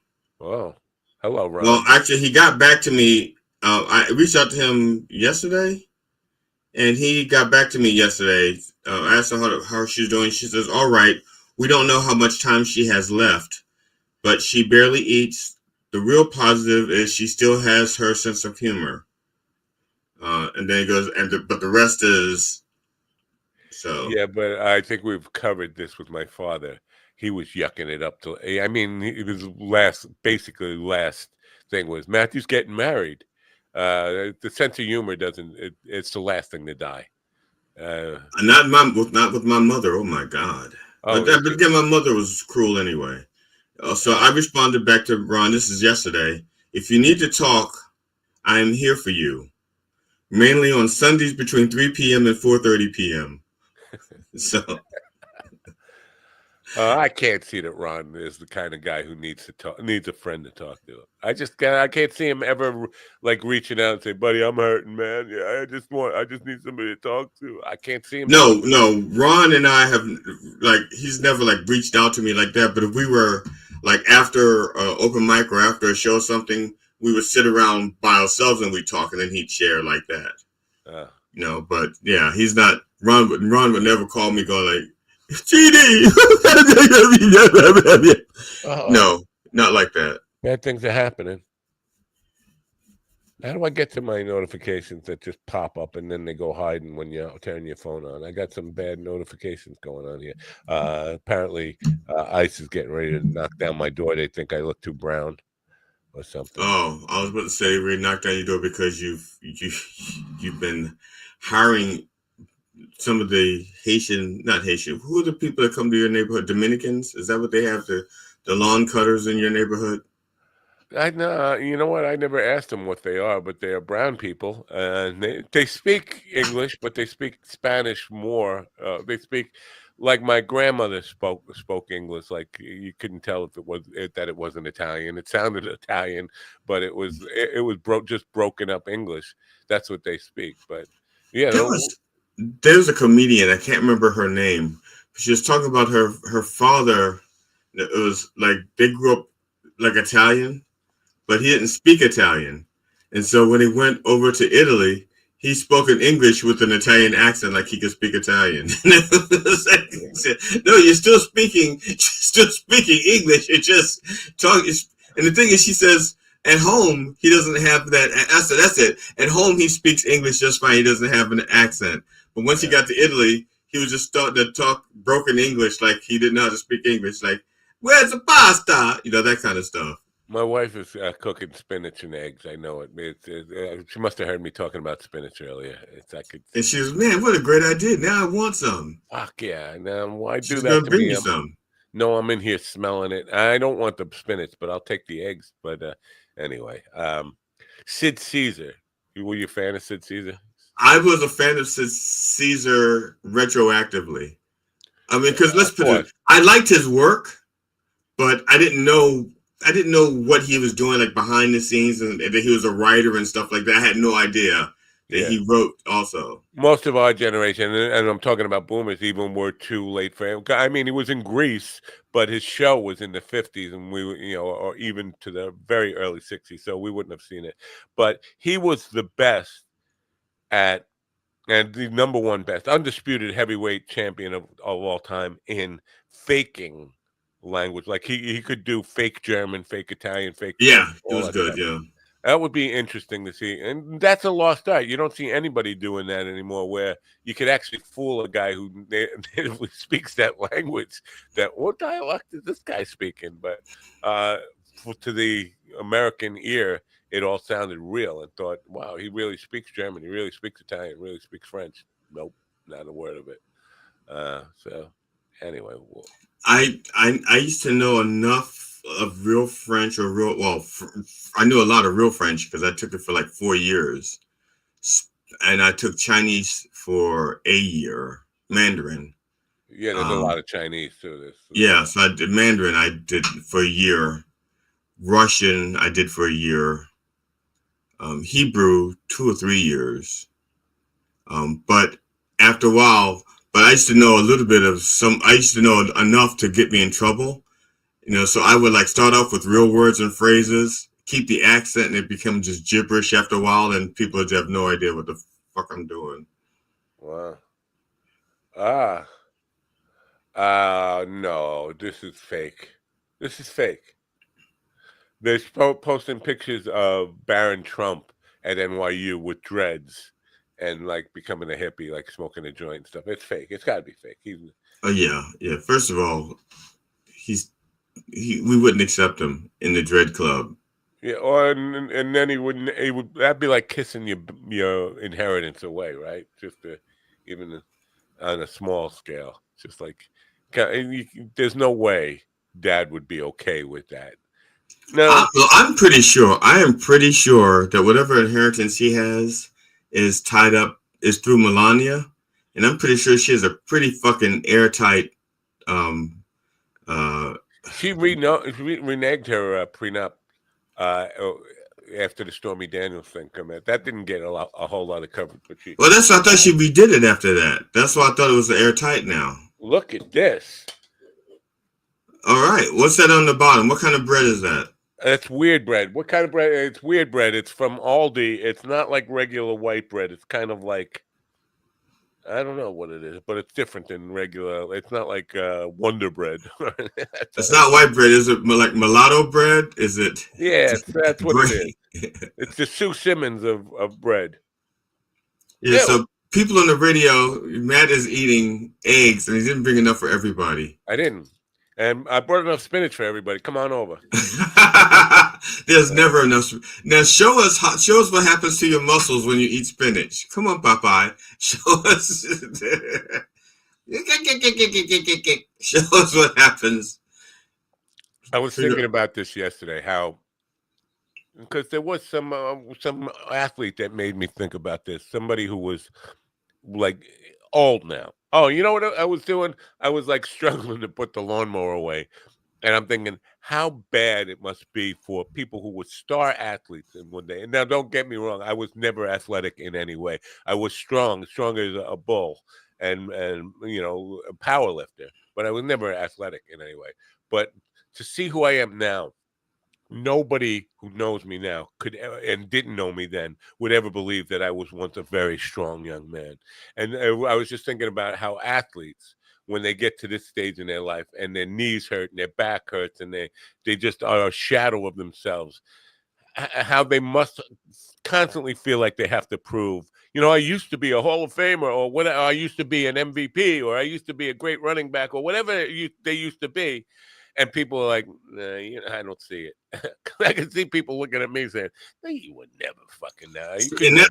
And that's the problem I face with some things. Like, okay, like first of all, I was never like a great guitar player. I was never really great. I was really creative, and I was good for what I did in the band. I was, you know, a very good utility musician for the band. But once my arthritis set in and I couldn't even do the stuff I used to do, I was like, holy crap. You know, and I remember my friend Phil called me up and says, you want to work with me on a song? And I was like, I'm not as good as I used to be, Phil. He goes, oh, we can work it out. We can. And it was funny. There was one chord I couldn't play very well because my pinky, the arthritis, when I made the chord, my pinky would get stuck. And so what we went through and we did was I would play everything, and then one chord I would play, I think it's like a minor seventh, and my pinky would get stuck. And so instead of a minor seventh, I would just play like a minor chord. And then I went through and I did just the recordings of me playing the minor seventh, so I didn't have to transition in and out. And I just strummed the minor seventh and went and cut and pasted the minor seventh over top of the minor chord. And so that you couldn't tell that I couldn't switch between a major something in a minor seventh and then go back to a major because my pinky got stuck. Yeah. But the more I use it, the better it gets now. But I will never get the speed I used to have. Speed is overrated. Nobody needs speed. Well, it depends. You know, like I said, what are you playing? Flight of the Bumblebee? Not anymore. I used to play Flight of Bumblebee on classical. For who? It was you know, even the bees don't want to hear that fucking song. But the Flight of the Bumblebee, okay, that was something I grew up with, kind of like you know, classical gas. There were some songs that if you were like on acoustic guitar, you just wanted to play. For people just tuning in, Matt accidentally swallowed some spinach. I think he's dying. I think he's dying. He's doing the international sign of choking, but he's breathing, so we know he's not choking. Yeah, Bear, you're talking about A minor, which is the Epstein chord. But yeah, 7 is a little young even for Epstein, I think. A minor 11. That's basically the Epstein chord, I think, or 13. Now, what Dershowitz is on. I guess he was on Newsmax. Oh, with Glenn Beck, and he was arguing that Epstein wasn't a pedophile. He drew the line at 16, which we know is not true. That one girl who was 13 and she testified that him and Trump raped her. But the idea that you're not a pedophile if you're 40 fucking something years old and you're banging a 16-year-old girl. There's a line there. 15 is pedophile. It's just so absurd that they would make these arguments because in the court of public opinion, you're a dirty fucking dog if you fucking. Okay, let's pretend for Dershwitz's sake that he's making a legal argument. Because let's say that Epstein didn't have intercourse with anyone under 16. He only made them give him hand jobs and blow jobs. Okay, but he didn't actually have intercourse. Would that make him a pedophile if he didn't actually do that? I'm just trying to argue. I'm just trying to see where Dershowitz is coming from, because Epstein is scum. Yeah. And keep talking. Yeah. I'm sorry. Matt wants me to keep talking while he stuffs his face with eggs and spinach and not giving it to anybody, and bread, mulatto bread, which is way too much, proportionally way too much spinach to egg here. I mean, if there was one little leaf of spinach, that you'd kind of like the same proportion that Chuck Mangione had of albums to hits. He had like a 30 album to 1 hit ratio. Yeah. So, yesterday was an anniversary of CeCe Peniston being on the program, and I remember being a little intimidated talking to her. But she only had 1 hit. That finally, it's happening to me. That was her only hit, right? Did she have another? I didn't remember that hit. Oh, wow. Well, that was a pretty. I don't know. If I remember, it was a dance song, but it was all over the radio. But yeah, coming back to the 16-year, I think he's not even making a legal argument. He's making a semantic argument, because pedophile is statutory rape doesn't care if you're a pedophile or just a guy banging a 16-year-old. It's statutory rape if they're right. Under. So he's not making a legal argument. He's making a semantic argument and hoping that people don't notice the difference. Yeah, and mostly guys who want to bang 16-year-olds say, "Oh yeah, I know." Like Trump. Yeah. The only thing I would say, and this is not a defense of those people, is we over-sexualize young girls at a very early age, and so you almost have to bring your own doorman to check ID, because you could see a 16-year-old girl who looks 30. I mean, they will really go out of their way to look older. And so you got to bring your own doorman with you, checking IDs for all these.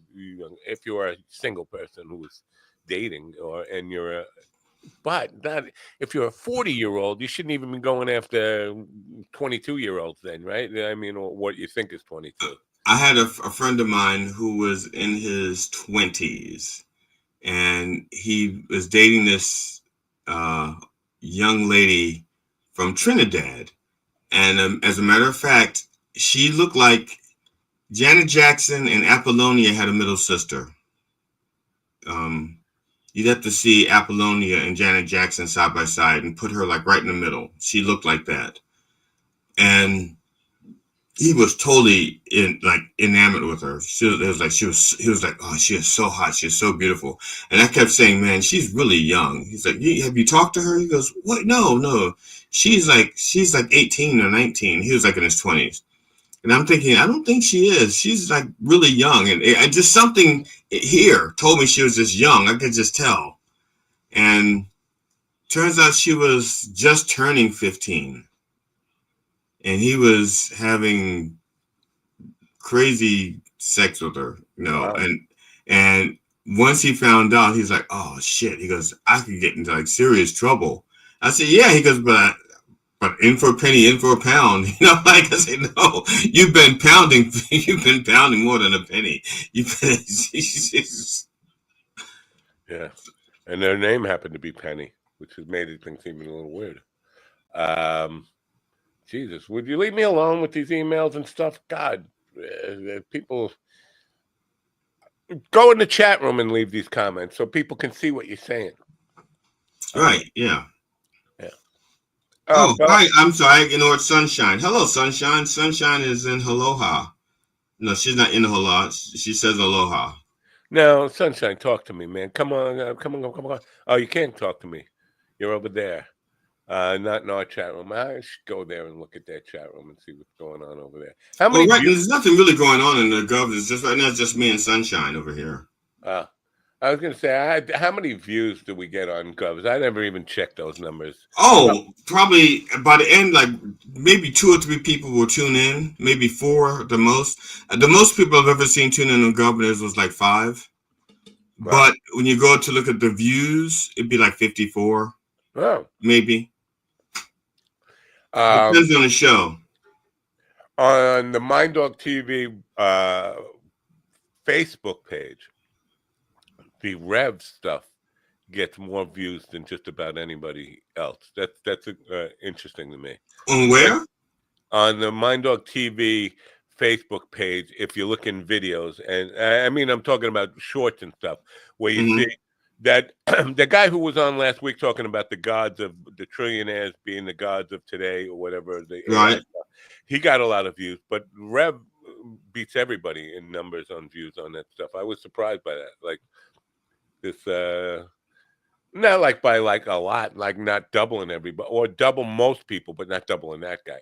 But it's just curious that the Rev gets more views than anybody else on that particular page. I guess. I don't know why. I can't even try and figure out that stuff.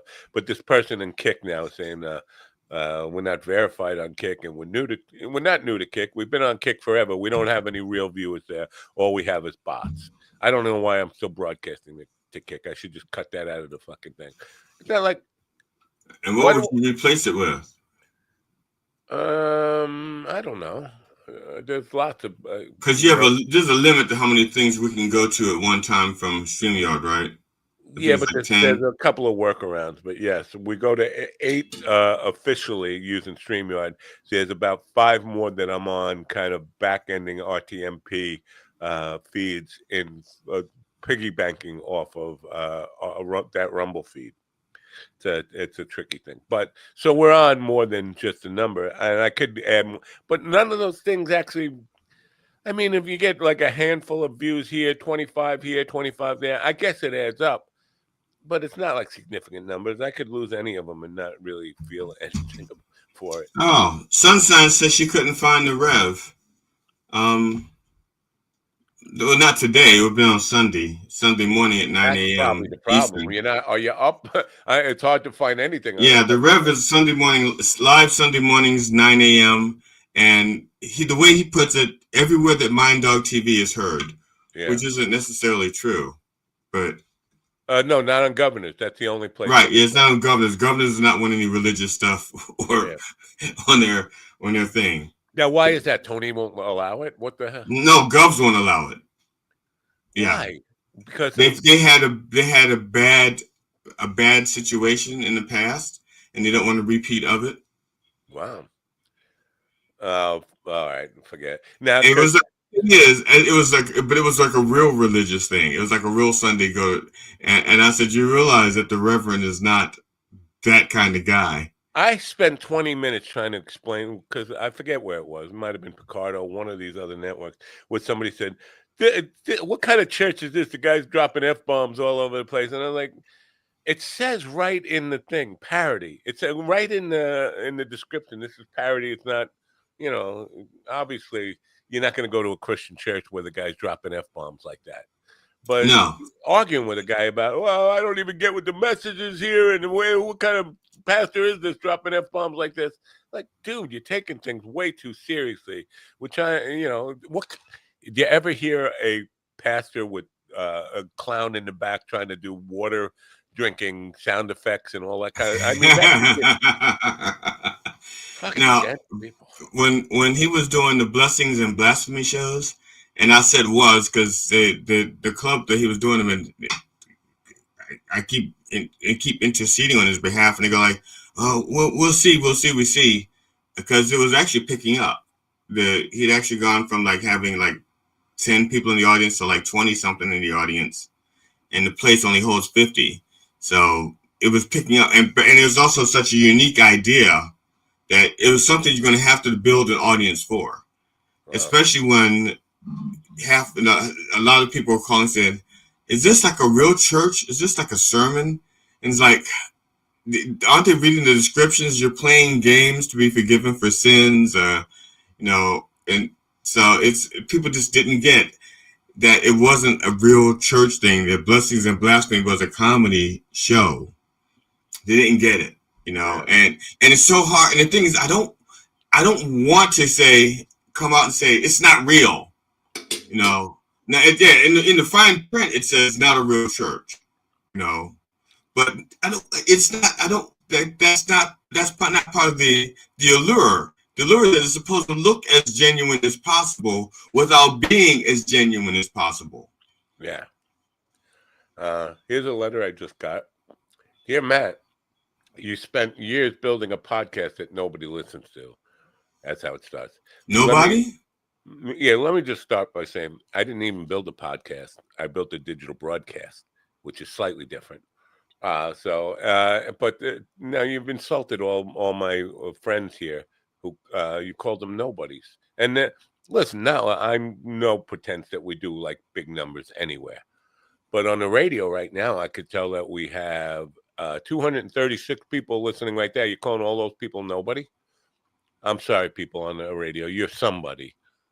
To us. You matter to us. Right. I would buy you spinach and eggs. Maybe. Yeah, I think we should all go out for eggs and spinach real soon. Right. I mean that's these guys these are marketers who are marketing their marketing skills to me. You would think they'd come off with a more friendly. I mean, truth is truth, and maybe to them, the amount of people we have really are no listeners. Turn your mic up, Matt. You want me to turn my mic up? Maybe I should just get closer to it. How about that? Thanks for the tip there, though, Ian. You evil bastard, you. But, maybe to them our numbers are equal nobody. But to me, more than I got when I was on local radio, to be honest with you. I mean, I think back, there were nights in the middle of the night where I know I had the program director listening, hoping I was going to drop an F-bomb or something so he could fire me. And maybe like one of the advertisers listening to hear their spot. And that was it. So to me, I mean, and the live listeners are only a part of the thing too. We get, somebody just told me yesterday, we got 6.5 million, we just reached VidIQ sent me a badge, 6.5 million listeners. So you know what, that 6.5 million, I realized that Rogan does 3 times that every single day. And for me, it's been 5 years to get to just that amount. But to me, that's way more than I ever would have reached on terrestrial radio in my life. So it's all relative, I guess. I don't know. But I appreciate you putting me down in the emails like that. You built a podcast that nobody listens to. Okay, fine. Now we get another one, right? Backing that up. Cheap viewers. I don't even want. I'm sorry to remove the space. Remove the space between your ears. I just said we're not buying shit. Didn't I just say that? We're not buying shit. Paid traffic. I don't get it. I don't know if BitChute. I don't think they do lie like Rumble lies. But even on Rumble, we're still getting lies about the traffic there, because I go there and I see like 1,400 people listen and not one comment and not one thumb up or even a thumb down. None of it. They don't react. 1,400 people, you would think one person would react. No? I would think, but then again, it's I would think so. I would think, because there was a back when I was a kid, when the networks received one letter, they assumed that there were 10,000 other people, 1,000 other people, 10,000 other people who felt the same way. And so that's why sometimes one letter could result in them changing their behavior. Like once they got one letter saying, I don't think that G.D. Fenderson should be the co-host on Coffee with the Dog. Then the network go like, well, we know that 10,000 other people feel that way about it. And if they got like two letters, it'd be okay. We feel 20,000 people feel that way. No. Bear Love, you might want to be sitting down for this statement, because what GD just said was, if you get one letter saying we don't think GD should be on the program, that the only person I've ever said who've ever heard say that is Blind Mike, by the way. So I don't assume that 10,000 people feel the same way as Blind Mike, but I know that 10,000 people feel that way about Bear Love, because my email can't handle all the Bear Love hate. Bear should just Bear non-hate.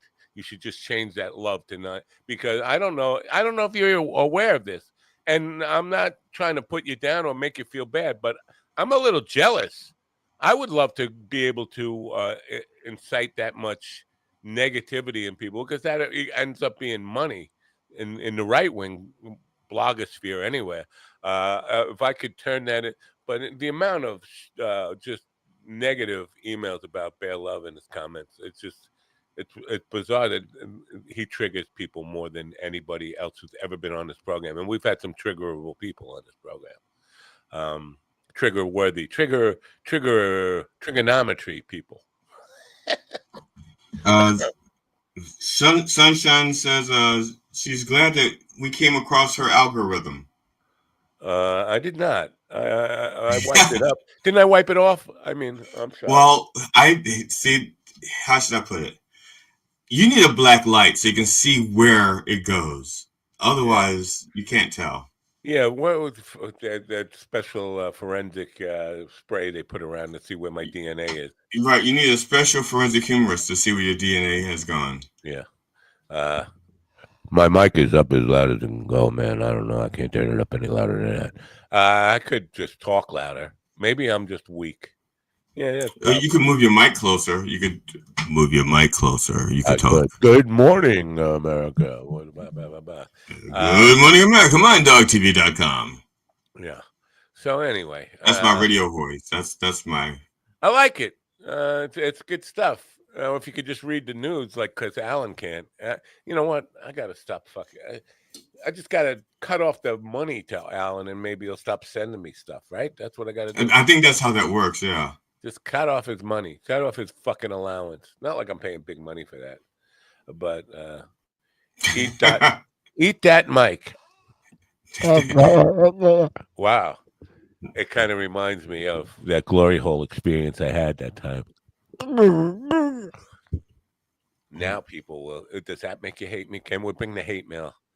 Now I think that one of the people that listens on Governors is Tony Walker, but he doesn't really interact very often. Once in a while, he'll may say like, "Did something happen to Steven?" or "Where's Ron?" And then it could be like a month without saying anything at all. See, I don't get the impression that Tony ever listened, because if he did, he'd hate me more than he does. And he, as a matter of fact, I think the more he listens, worst mistake I've ever made. I think the more he listens to you, the more he wants to have you in his shows, so that you could die. He started arguing with me on stage in the middle of. And he's right, because he wrote the script, but he kept saying, "It's your line." And I was like, "No, it's not." He said, "Yes, it's your line." Like, well, I don't know if this is part of the show or not. Am I supposed to argue here? I don't know, but no. I got the script right here. I'm reading on my phone. So I don't know, but I feel like. What was it? There was one of those TikTok things, or next, I'm sorry, this is a YouTube, like it says, moments you didn't catch at such and such and such. And there was one thing that they had changed the script at the last minute. And they had, so the person was actually reading the script off of their lap. And they were doing it like they're sitting at a table or something. And he's like, da da da da da da da da da da da da da da da, you know, because they just did the script. But on Golden Girls, Estelle Getty, she had gotten to the point where her script was on the back of all kinds of things, like on the back of a cup, or plates and stuff like that. So she would pick something up, and then her script would be there because she this was. might help you get through the God. Well, it's too late. You're at the end because Marlon Brando's already dead. But if you look for it, he is definitely reading cue cards. Every line that he does, somebody's holding up. Whether it's Duval having it on his shirt or whatever. Like, here's your line.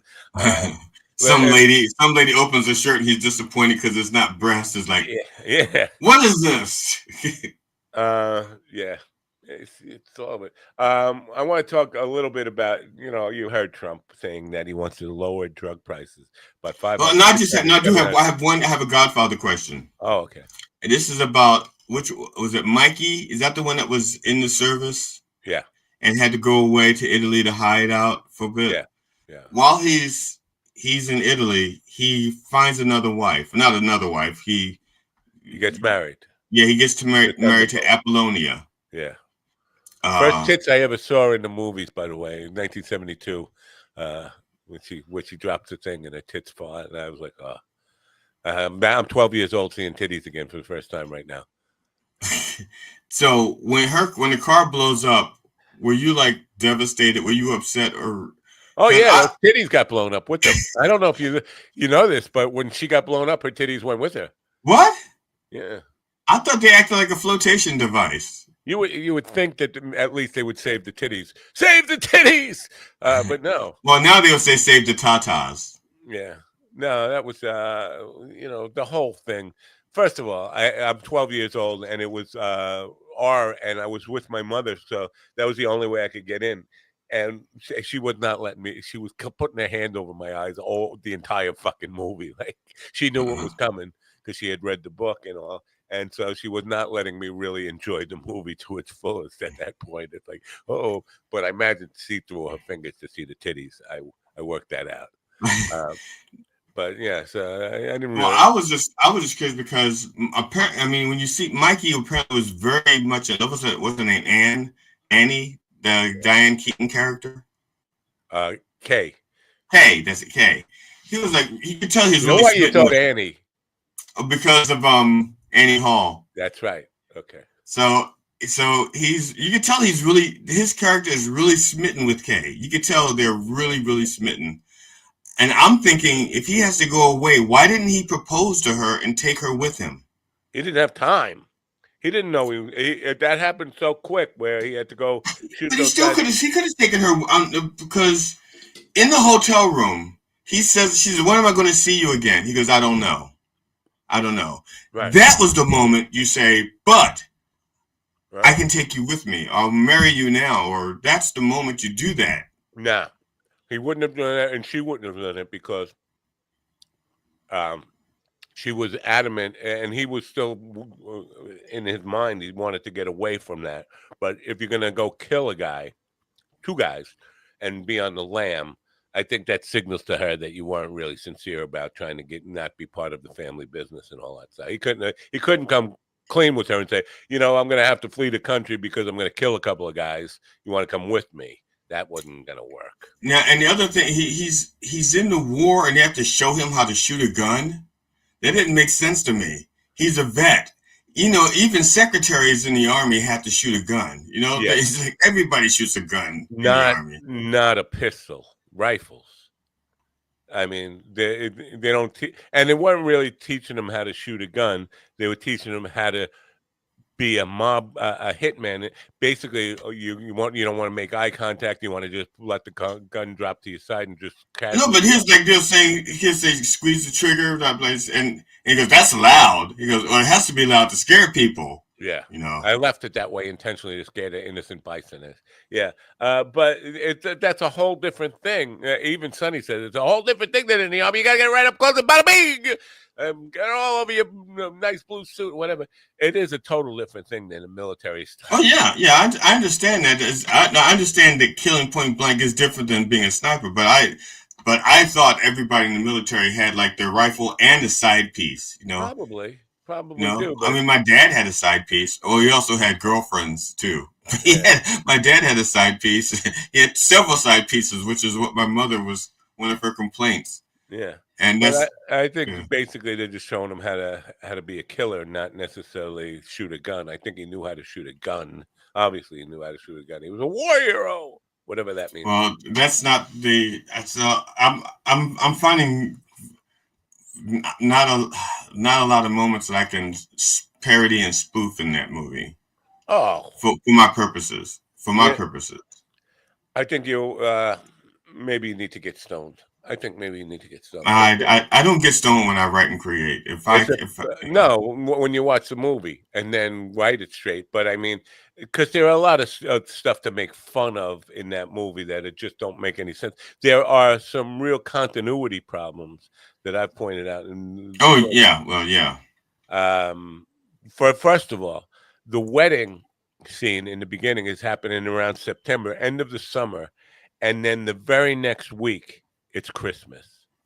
I mean, within days it's Christmas. How do you add? He sends Tom to L.A. to talk to Walt. Sends to L.A. Yeah, and then as soon as he comes back, it's fucking Christmas week. And he says that he likes to get bad news. Now here's a question I didn't know, because I didn't know if it's a continuity issue or it's just what's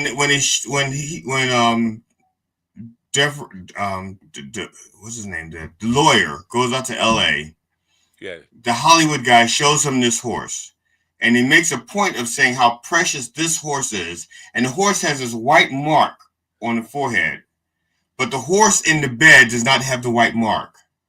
So the question is, did he not kill that? Because why point out that horse? Just kill any horse and throw it in there. Well, that is a continuity issue, because they actually got a real horse's head from Belmont Park. I don't know exactly what they had to, but I think they filmed it and didn't realize, we're going to have to cut off a head. I don't think they would plan on this is exactly what happened. They used a fake head and it just looked too fake. And now they wanted to get it. This is in the offer, the Paramount thing. But they wanted to use the fake head, which had a dot on it. But they couldn't. It just looked too fake. So then they went and got a real horse. But they could. You would have thought they would just paint it on. That's exactly right. If it's already dead, you're not going to harm the horse by painting it white. Yeah. Yeah, and that was my thing. So, because the thing is, they made it is like, this is my prized possession, and I'm not gonna race it. I'm gonna put it out the stud, and I spent like what, $300,000 or $500,000, $600,000, hundreds of $1,000s for this horse. He's not gonna race it. He's gonna put out the stud, and that's the message you want to send. Then, it's either the horse, it's just any horse, and if it's just any horse, why is the guy acting so crazy? Yeah, he's acting like his prize horse. And that horse should have had a white dot on it. Right, you're right. And that's bad writing. And listen, I hate to question Mario Puzo here, but that's bad writing to begin with. Because if you race the horse and it wins like the Kentucky Derby or Belmont Stakes or Preakness or anything, its sire value goes way up. Secretariat, who went out to, I think it was $8 million a fucking sperm bottle from that horse. Like, you're not going to get that if you. That's way more than I was getting for my sperm at the sperm bank. What will you get? $5 at the thing. See, you should have run in the Kentucky Derby. Yeah, I'm gonna bet that Jesse owns the sperm because he beat a horse, right? Oh yeah. His sperm should have been like, well, this is all. We're also talking like what, 1940s, 1950s dollars, but he should have gotten like $30,000 a vial for his sperm. Yeah, and actually, he beat a horse, putting him off the stud. I believe he was the creator of the sperm shake that was so popular in the 30s and 40s. You thought it was vanilla shake, but it tasted a little. Well, that's so much better than the iron shake in wrestling. Yeah. Wrestlers iron shake. Yeah, I want to talk because this is important. Yeah, right? For the stupid people. Right. Trump is saying, I want to lower drug prices by 500, 600, 700, 800, 1,200%. 1,000%. Yeah, 1,200. Yeah. So they want to pay us to take drugs. Yeah, well, and now the MAGA people, when you ask them, when you comment on how stupid that comment is, well, the drug companies are inflating their profits by 2,000% or whatever they say. Hello. And for MAGA people, and I know we don't have a lot of MAGA people listening, but there are a few. No, you don't have a lot of MAGA people listening who can do math. There's a difference. Yeah, well, they can do this math. Let's say something is $1 and you get 50% off. How much is the thing? 50 cents, right? You're getting 50% off of $1. It's 50%. So if you get 100% off, it's free. So 1,200% off, you're basically saying not only is it free, they're going to pay you $12 to take the thing. That's what reducing prices by 1,200% means. And if you can figure out how he's going to do that, maybe you're not stupid. Maybe you're a fucking genius, because I don't think, and listen, I've been wrong about stuff before, but I don't think the drug companies are going to start paying people 12 times the price of insulin, 12 times the price of Viagra, 12 times the price of anything that they sell. They're not going to pay you to take it. So there is no 1,200%. That's just a ridiculous, stupid statement. And if you don't get that, no wonder you're voting for the fucking red hat and still believe in all that nonsense and all the lies. It just doesn't make any fucking sense whatsoever. But they do. They're going to defend that. What was the confabulation? Confabulation? You know what confabulation actually means? Confabulation? No. I gotta look at I mean the actual word, but they're saying confabulation. Confabulation is when you start telling a lie that doesn't have any benefit to them. There's no reason for you to lie, but you tell it and you actually believe it. And they're saying it's kind of confabulation meaning. Confabulation is a neuropsychiatric symptom where the person generates false memories without the intention to deceive. It's often described as honest lying, where individuals believe their fabricated stories to be truthful.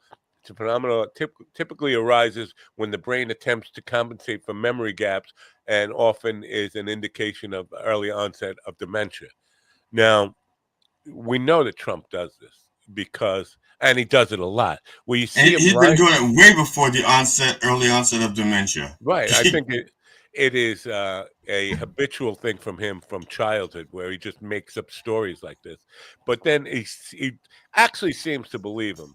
Like the story about his Uncle John, who he supposedly had a conversation, his Uncle John, who was a professor at MIT, and he says with 3 degrees, nobody's ever had 3 degrees like this before, and he gets the degrees all wrong. I mean, he said they were in nuclear, and I think his degrees were in electrical engineering and some math or something. But Trump gets them all wrong. But he says he had this conversation where his uncle says that Ted Kaczynski was one of his students, and he was one of the guys who was always questioning things, but it didn't work out for him. Well, now Ted Kaczynski was never a student of John Trump, ever. He didn't go to MIT. He went to Harvard. And John Trump died before anybody knew who Ted Kaczynski was, so he would not have told him that story. But Trump tells it like it is and he tells it like it's a conversation that he definitely had with his Uncle John. And it feels like he's not lying. He actually believes what he's saying the way he tells the story. And it's to me, it's a very clear tell that this guy is not only a habitual liar, but out of touch with reality. He's creating realities within his own dementia-riddled brain. And we could talk about Biden all you want, but and I think that most people would agree that we know Biden. Why do you think he dropped out of the fucking race? Because everybody agreed it was too time for him to go. He had to be dragged out of it. He wasn't doing it on his own. The Democratic Party had to say, no, you can't run, man. You're an embarrassment. But then nobody. But at least the Democratic machinery right saw it and said, okay, you're out. We can't do this. Yeah. They withdrew their support, which is why he dropped out. If they had kept supporting him, he'd have kept going. Yeah, he definitely would have. But all these people, nobody was talking about Biden's decline when it was. Nobody has talked about it with Trump on that side ever. He just gets to. Except actually, during his first term, there were people talking about the 25th Amendment, invoking that. And I'm trying to think, is it because of his mental status, or if it was just what they were going to use to what was their grounds for the 25th Amendment? You know, do you think? I think if they would have done that, and I know a lot of people who hate Mike Pence, with good reason to hate Mike Pence. They will take big time exception with this. But I think Pence would have been a decent president. I mean, his actions on January 6th said to me he understood where lines were, and he wasn't going to cross. Yeah, but his support of Trump up to that point said that he was willing to also blur some, at least accept some bullshit. Now, again, it's the vice president's job to be supportive of the president, and you don't go around, even if you disagree with him, you don't go out and say, I think he's wrong. Like, I mean, with Biden and Obama, they had differences, especially when it came to equal protection or gay marriage. Because I think at least it's not that Obama was against it. He just hadn't come out and said, I'm willing to say I'm for it in public. Yeah.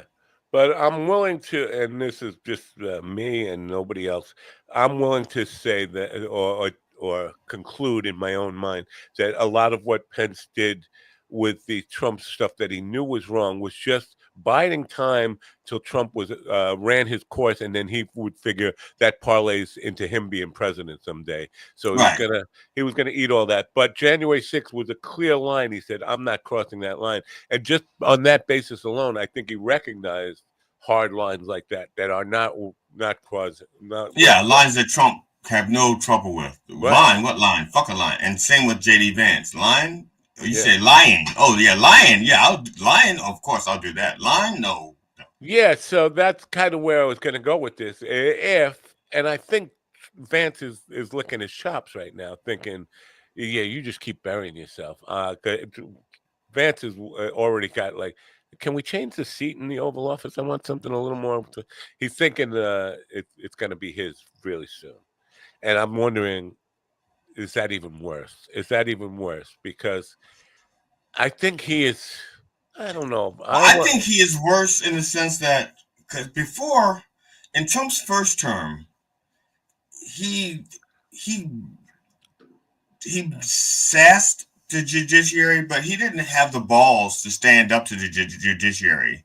But JD Vance, even before he was a vice president, before he was even considered for vice president, was publicly saying, do like was it Andrew Jackson, who said, okay, Supreme Court, you've made your decision, now let's see you enforce it.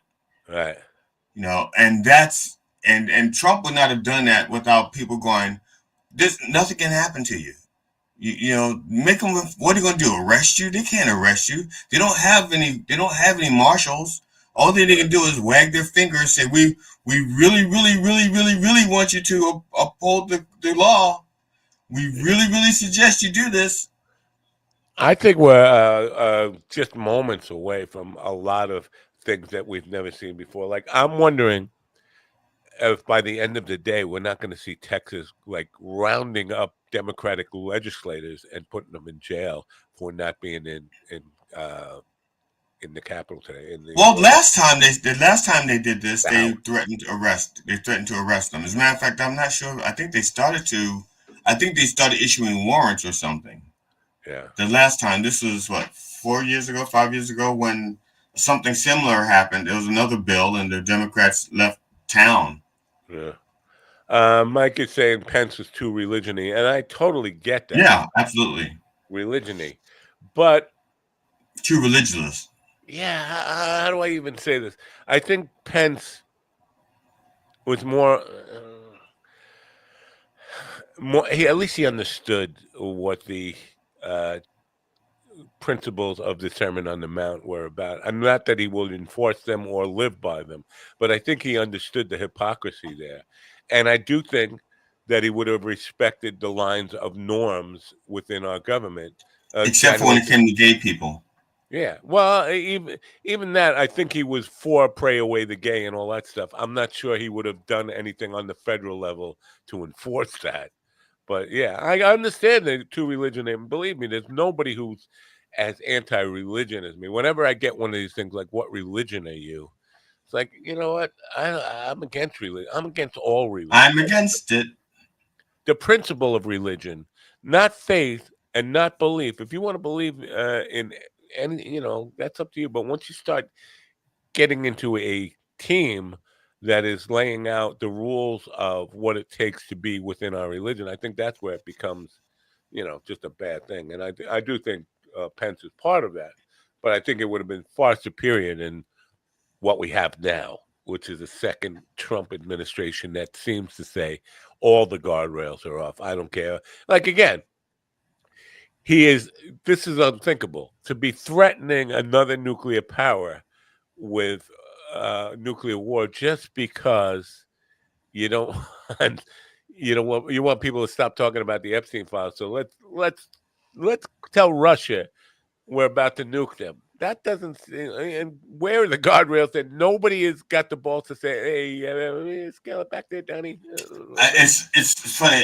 It's almost like he's trying to create his own Cuban Missile Crisis. Yeah. But he wants to be Russia and Cuba and the U.S. He wants to be the one bringing the missiles in and then calling the truce and then saying, "Now can I have a Nobel Peace Prize?" Here's an idea. If you really want a Nobel Peace Prize, maybe don't threaten nuclear war. That's probably a good place to start. See, he thinks he can threaten it and then de-escalate and say, "See, I de-escalated it. I should get a Nobel Peace Prize." Yeah.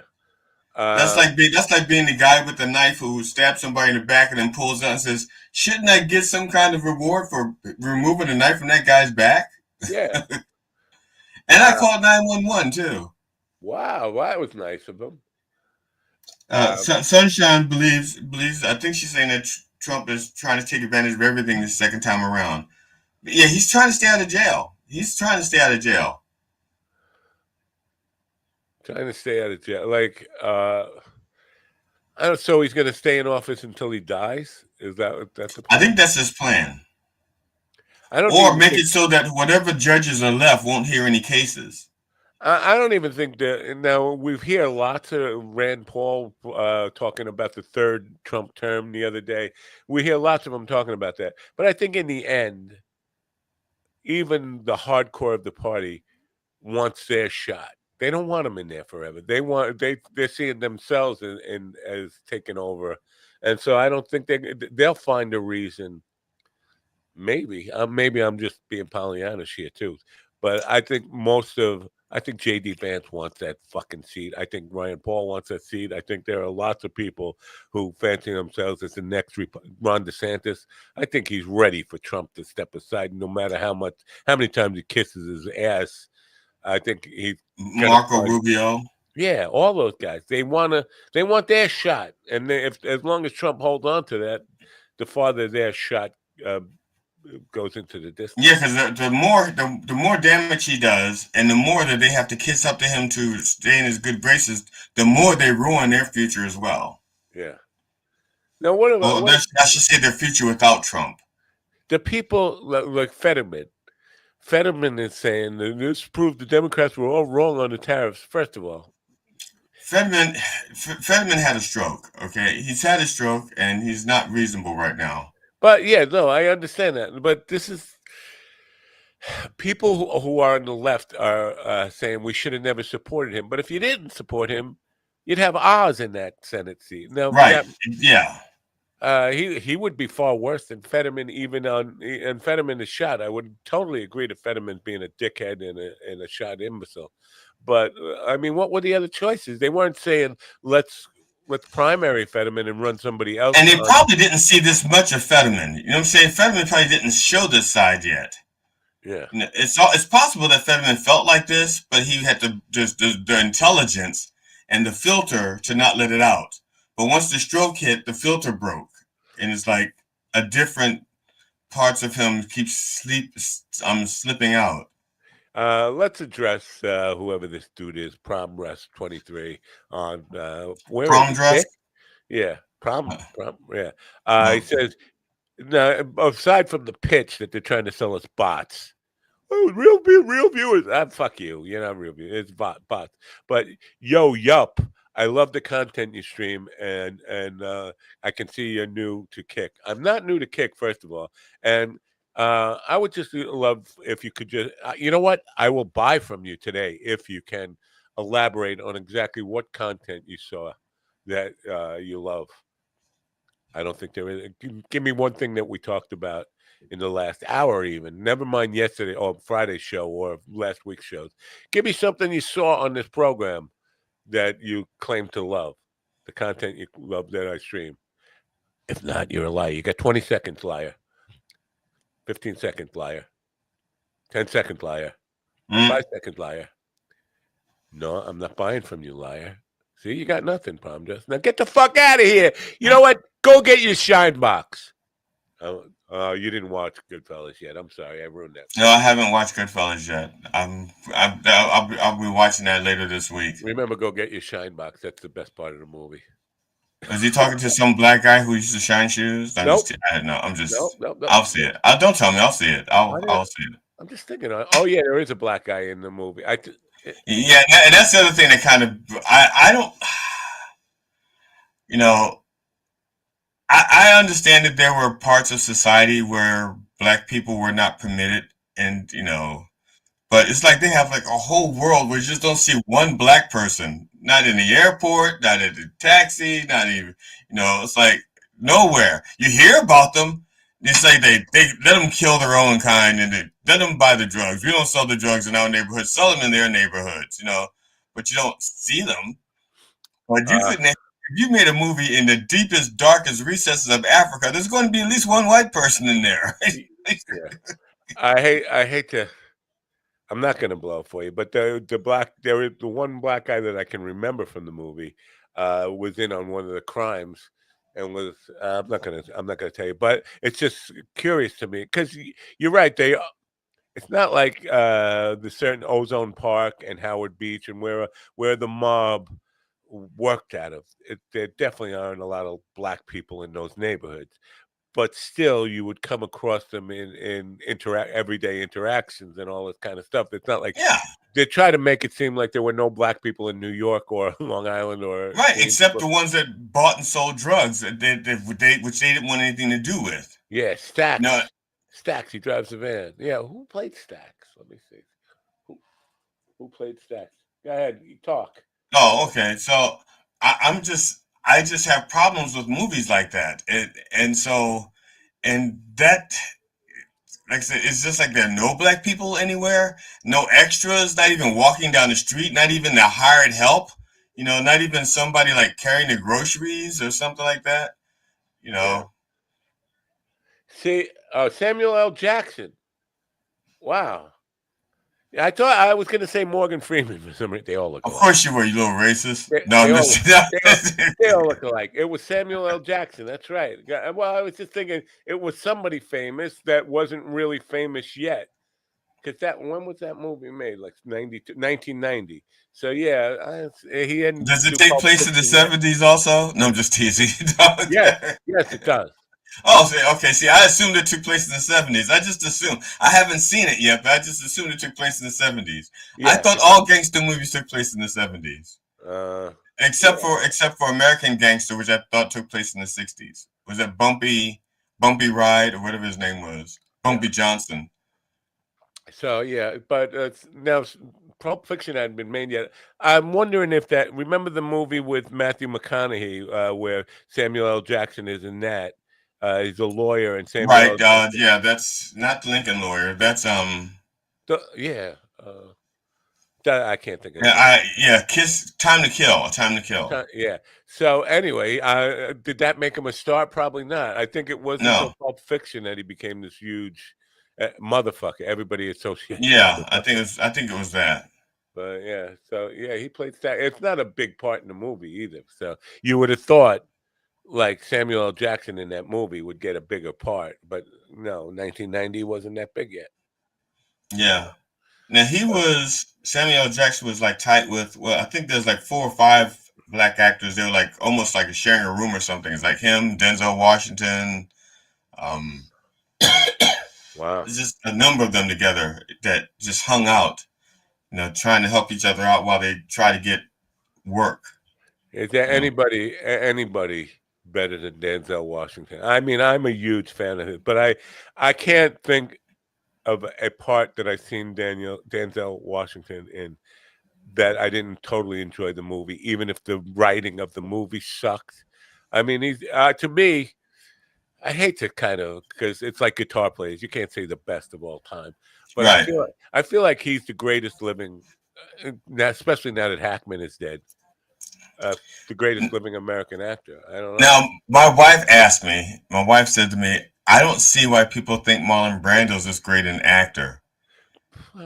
And I said, well, I said, I think a lot of stuff got blown out of proportion once he got an Oscar and didn't want to he didn't receive it. He had the Native American woman receive his Oscar for him. Yeah, no, he was thought of as the greatest American actor before that. And what led to that mystique around him was the 50 Stella, and on the waterfront, I'm your brother. You know, you were my brother. You should have looked out for me. All those kind of things. That raw emotion on film had not been captured before. A guy, you know, just doing. He was an overactor to the point of like Al Pacino overacting. But in the 1950s, James Dean had a little bit of that, but Brando was the mark of the guys who just like put it all out there emotionally, and because it was generally. I'm talking like a film historian here.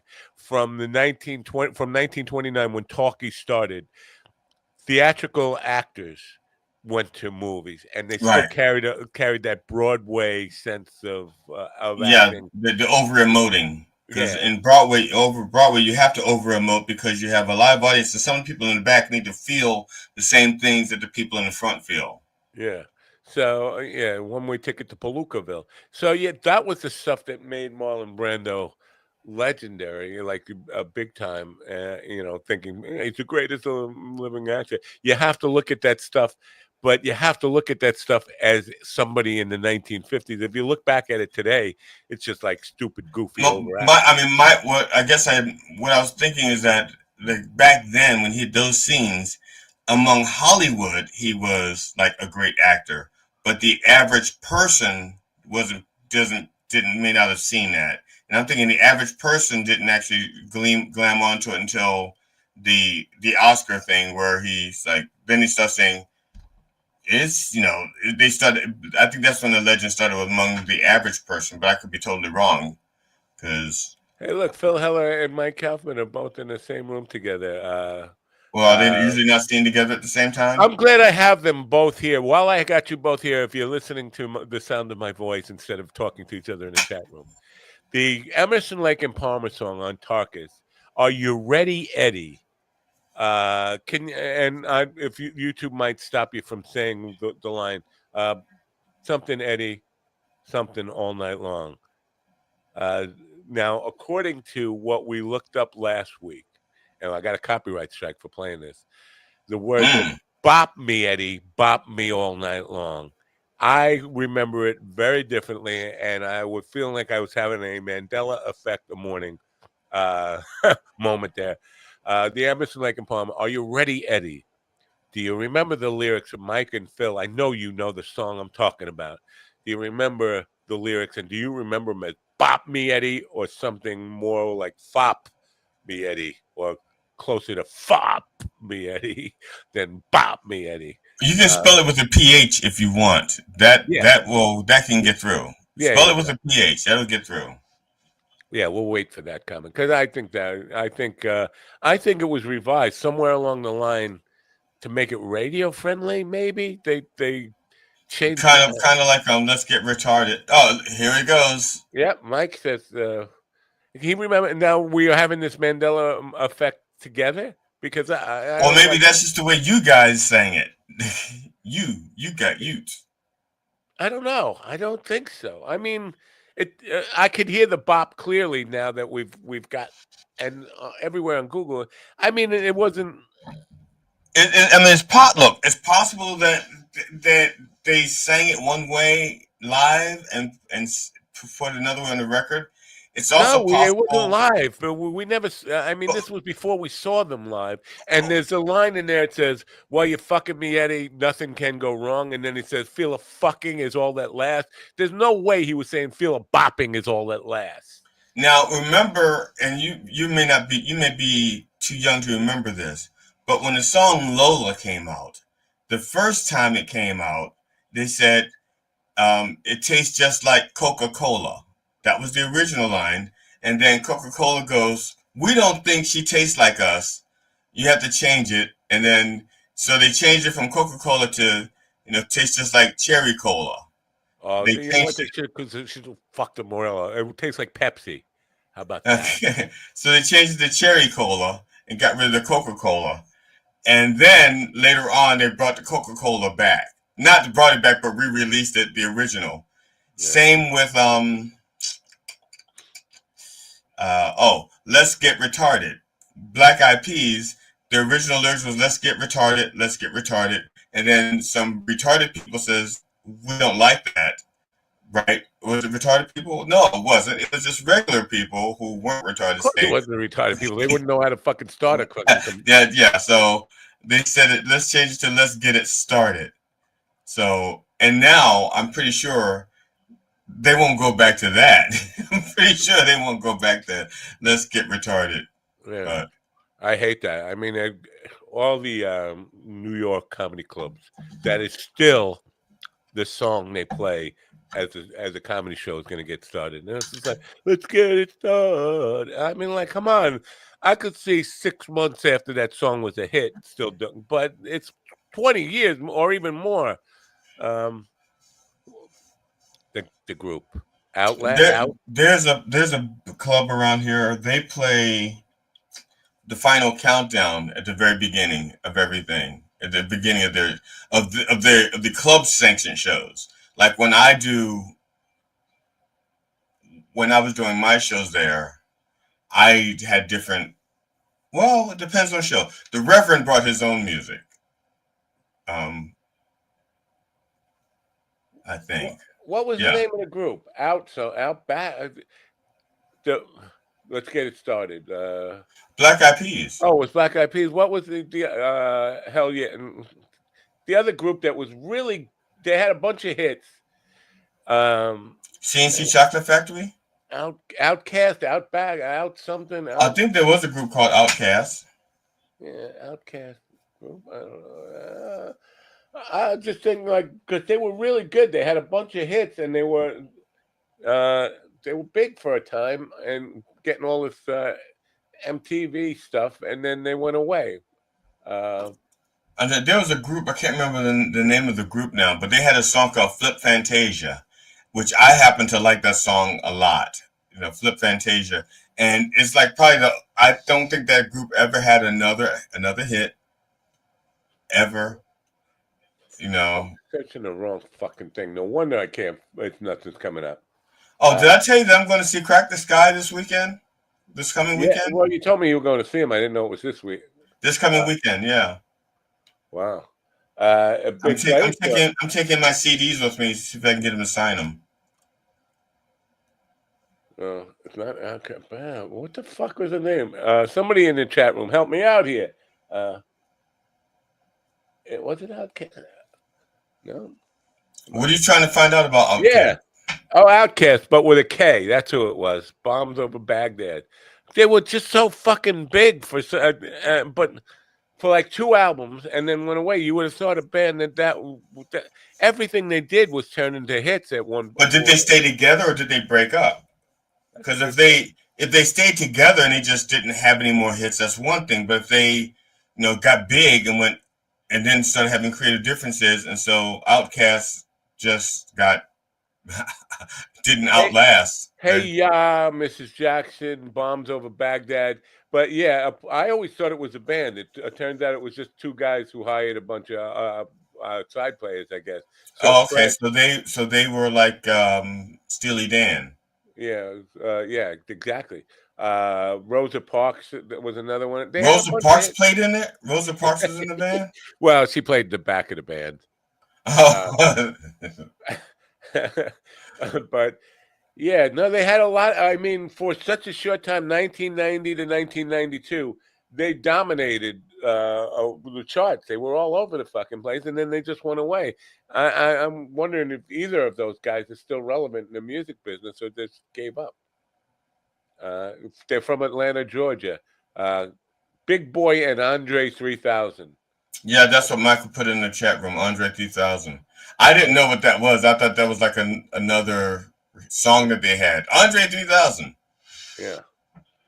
Yeah, because I was thinking about them the other day. Their music was fucking really good, and then what happened? They just died.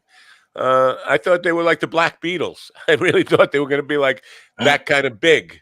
Like, you know what? This is a pop band that is going to dominate the charts for a fucking decade, and then they just went away without any fanfare either. Like, when most bands break up, there's some kind of fanfare, some kind of talk about it.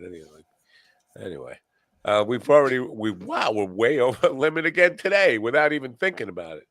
I'm going to try. Yeah, to I get saw it coming up. I saw it coming up, and it's funny as we get closer to 11:30, we get more people in the audience.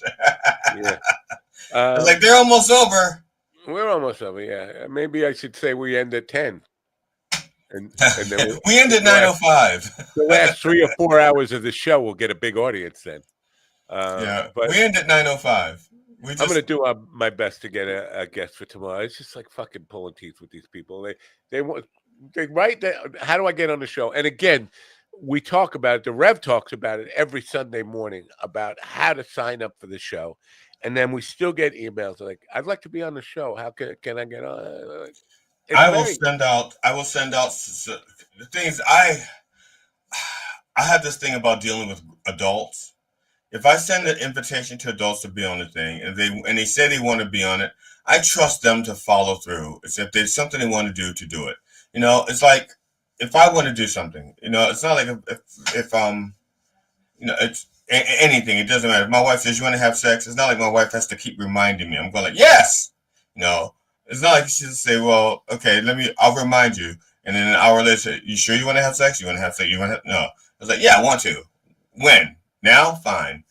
Yeah. During the show? Okay. I'm not sure Matt would like that. He doesn't, he doesn't share his eggs and spinach. So I guess he doesn't know.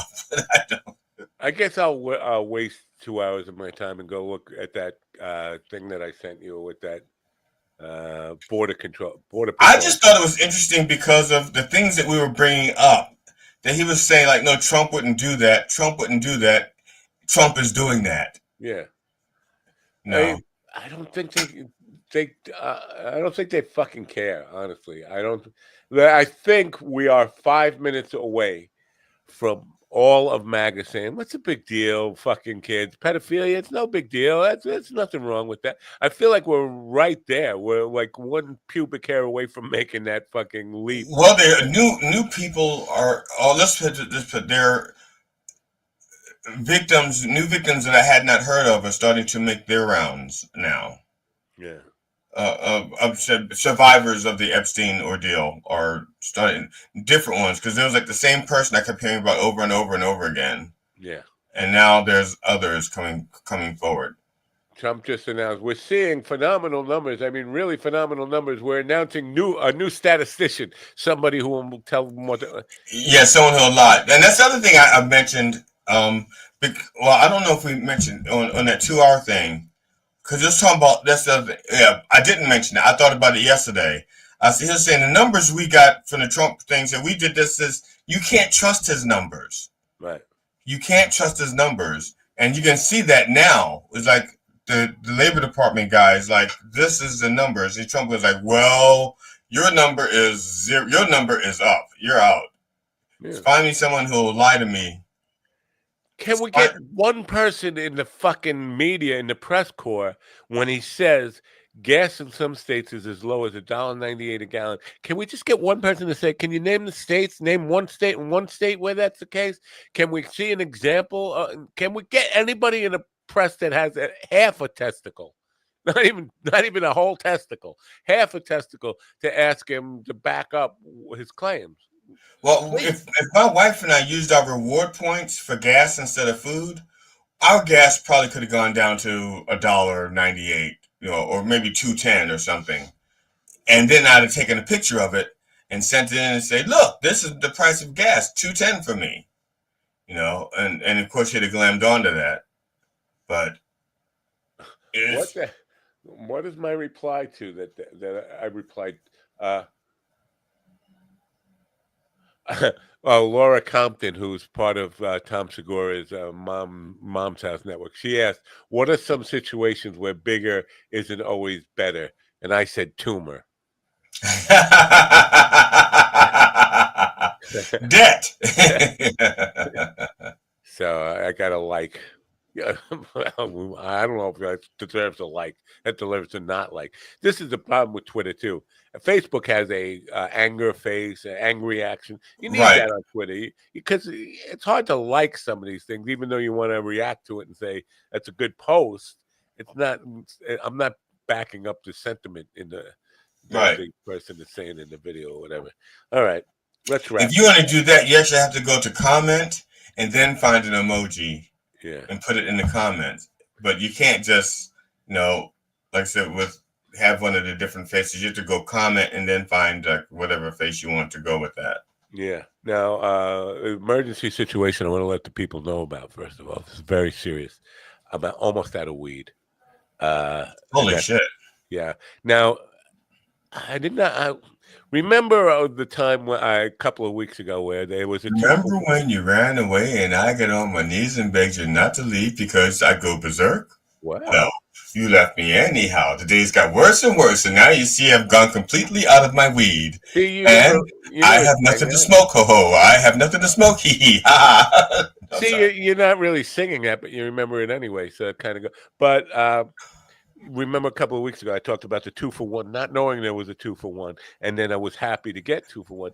Last Saturday, you smoked all of your 2-for-1. No, Richie, the guy who owns the place, I went there on a Saturday, and he said it's 2-for-1 today, and now I'm happy again. And so it turns out that I'm in my mind remember this, every Saturday is 2-for-1, 2-for-1. Now this Saturday I didn't have an opportunity to go there, but he said to me they were 2-for-1.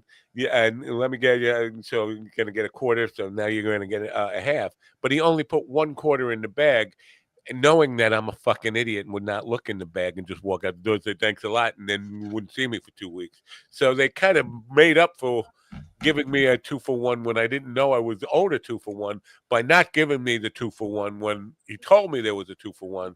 I feel like now I should go, if I go next Saturday, you should get 3-for-1 or 4-for-1. I should get 1 for the one they ripped me off for, and then 1 for the one I'm buying. Yeah, maybe that is 3-for-1. I'm not good with math.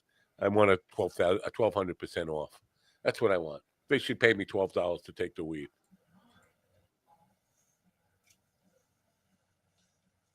Okay, Matt accidentally took himself out the room. So, everybody, it's just me for some reason. I got caught off guard. So, let me answer Sunshine real quick. Hi. There we go. Because I don't know what she wrote. I don't know what to do.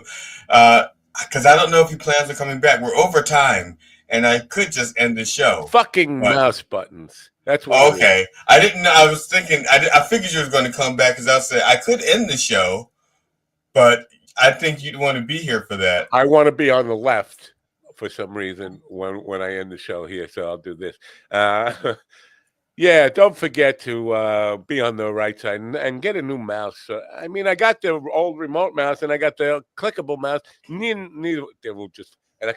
But I'm not. So I'm just and nothing because it's just. And then techno problems. That's it. So I will reach out to some people who said they wanted to be on the show, and I will send them the thing and then remind them that they said they wanted to be on the show, and we have openings this week. Yeah, but they can't go if they want to be on this week. They can't. They have to let me know, and I can send them a link. They can't book themselves. That's correct.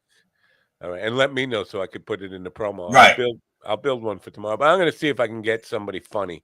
Matter of fact, what I'll do is I'll reach out to them and I will give them which email address. You want the media or the Bapo media? It doesn't matter. I get them either way. Okay, I'll give him one of those email addresses. You know what? You can contact Colonel Mike, and he will send a carrier pigeon. He will race a carrier pigeon to my house. He'll win. Mike is like a superhero. He can run. Mike, he's gonna do like a Forrest Gump. He's gonna run across America and back again. I'm just realizing what Ian was referring to. Ian wrote ho ho he he. He because of I'm coming to take me away. He ho ho ha ha he. Yeah. Dr. Dementia, not Demento. But yeah, thanks for being here, and don't forget to turn on. And also go on Stevie's Facebook page and call him Wheelchair Willie, just for me. Hey, look, it's Wheelchair Willie. Don't goodbye, Govs. Yeah, don't forget to turn on your radio. Bye for now.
listen to me, listen to me now. Listen to me, listen to me, listen to me now. Listen to me, listen to me, listen to me now. Listen to me, listen to me.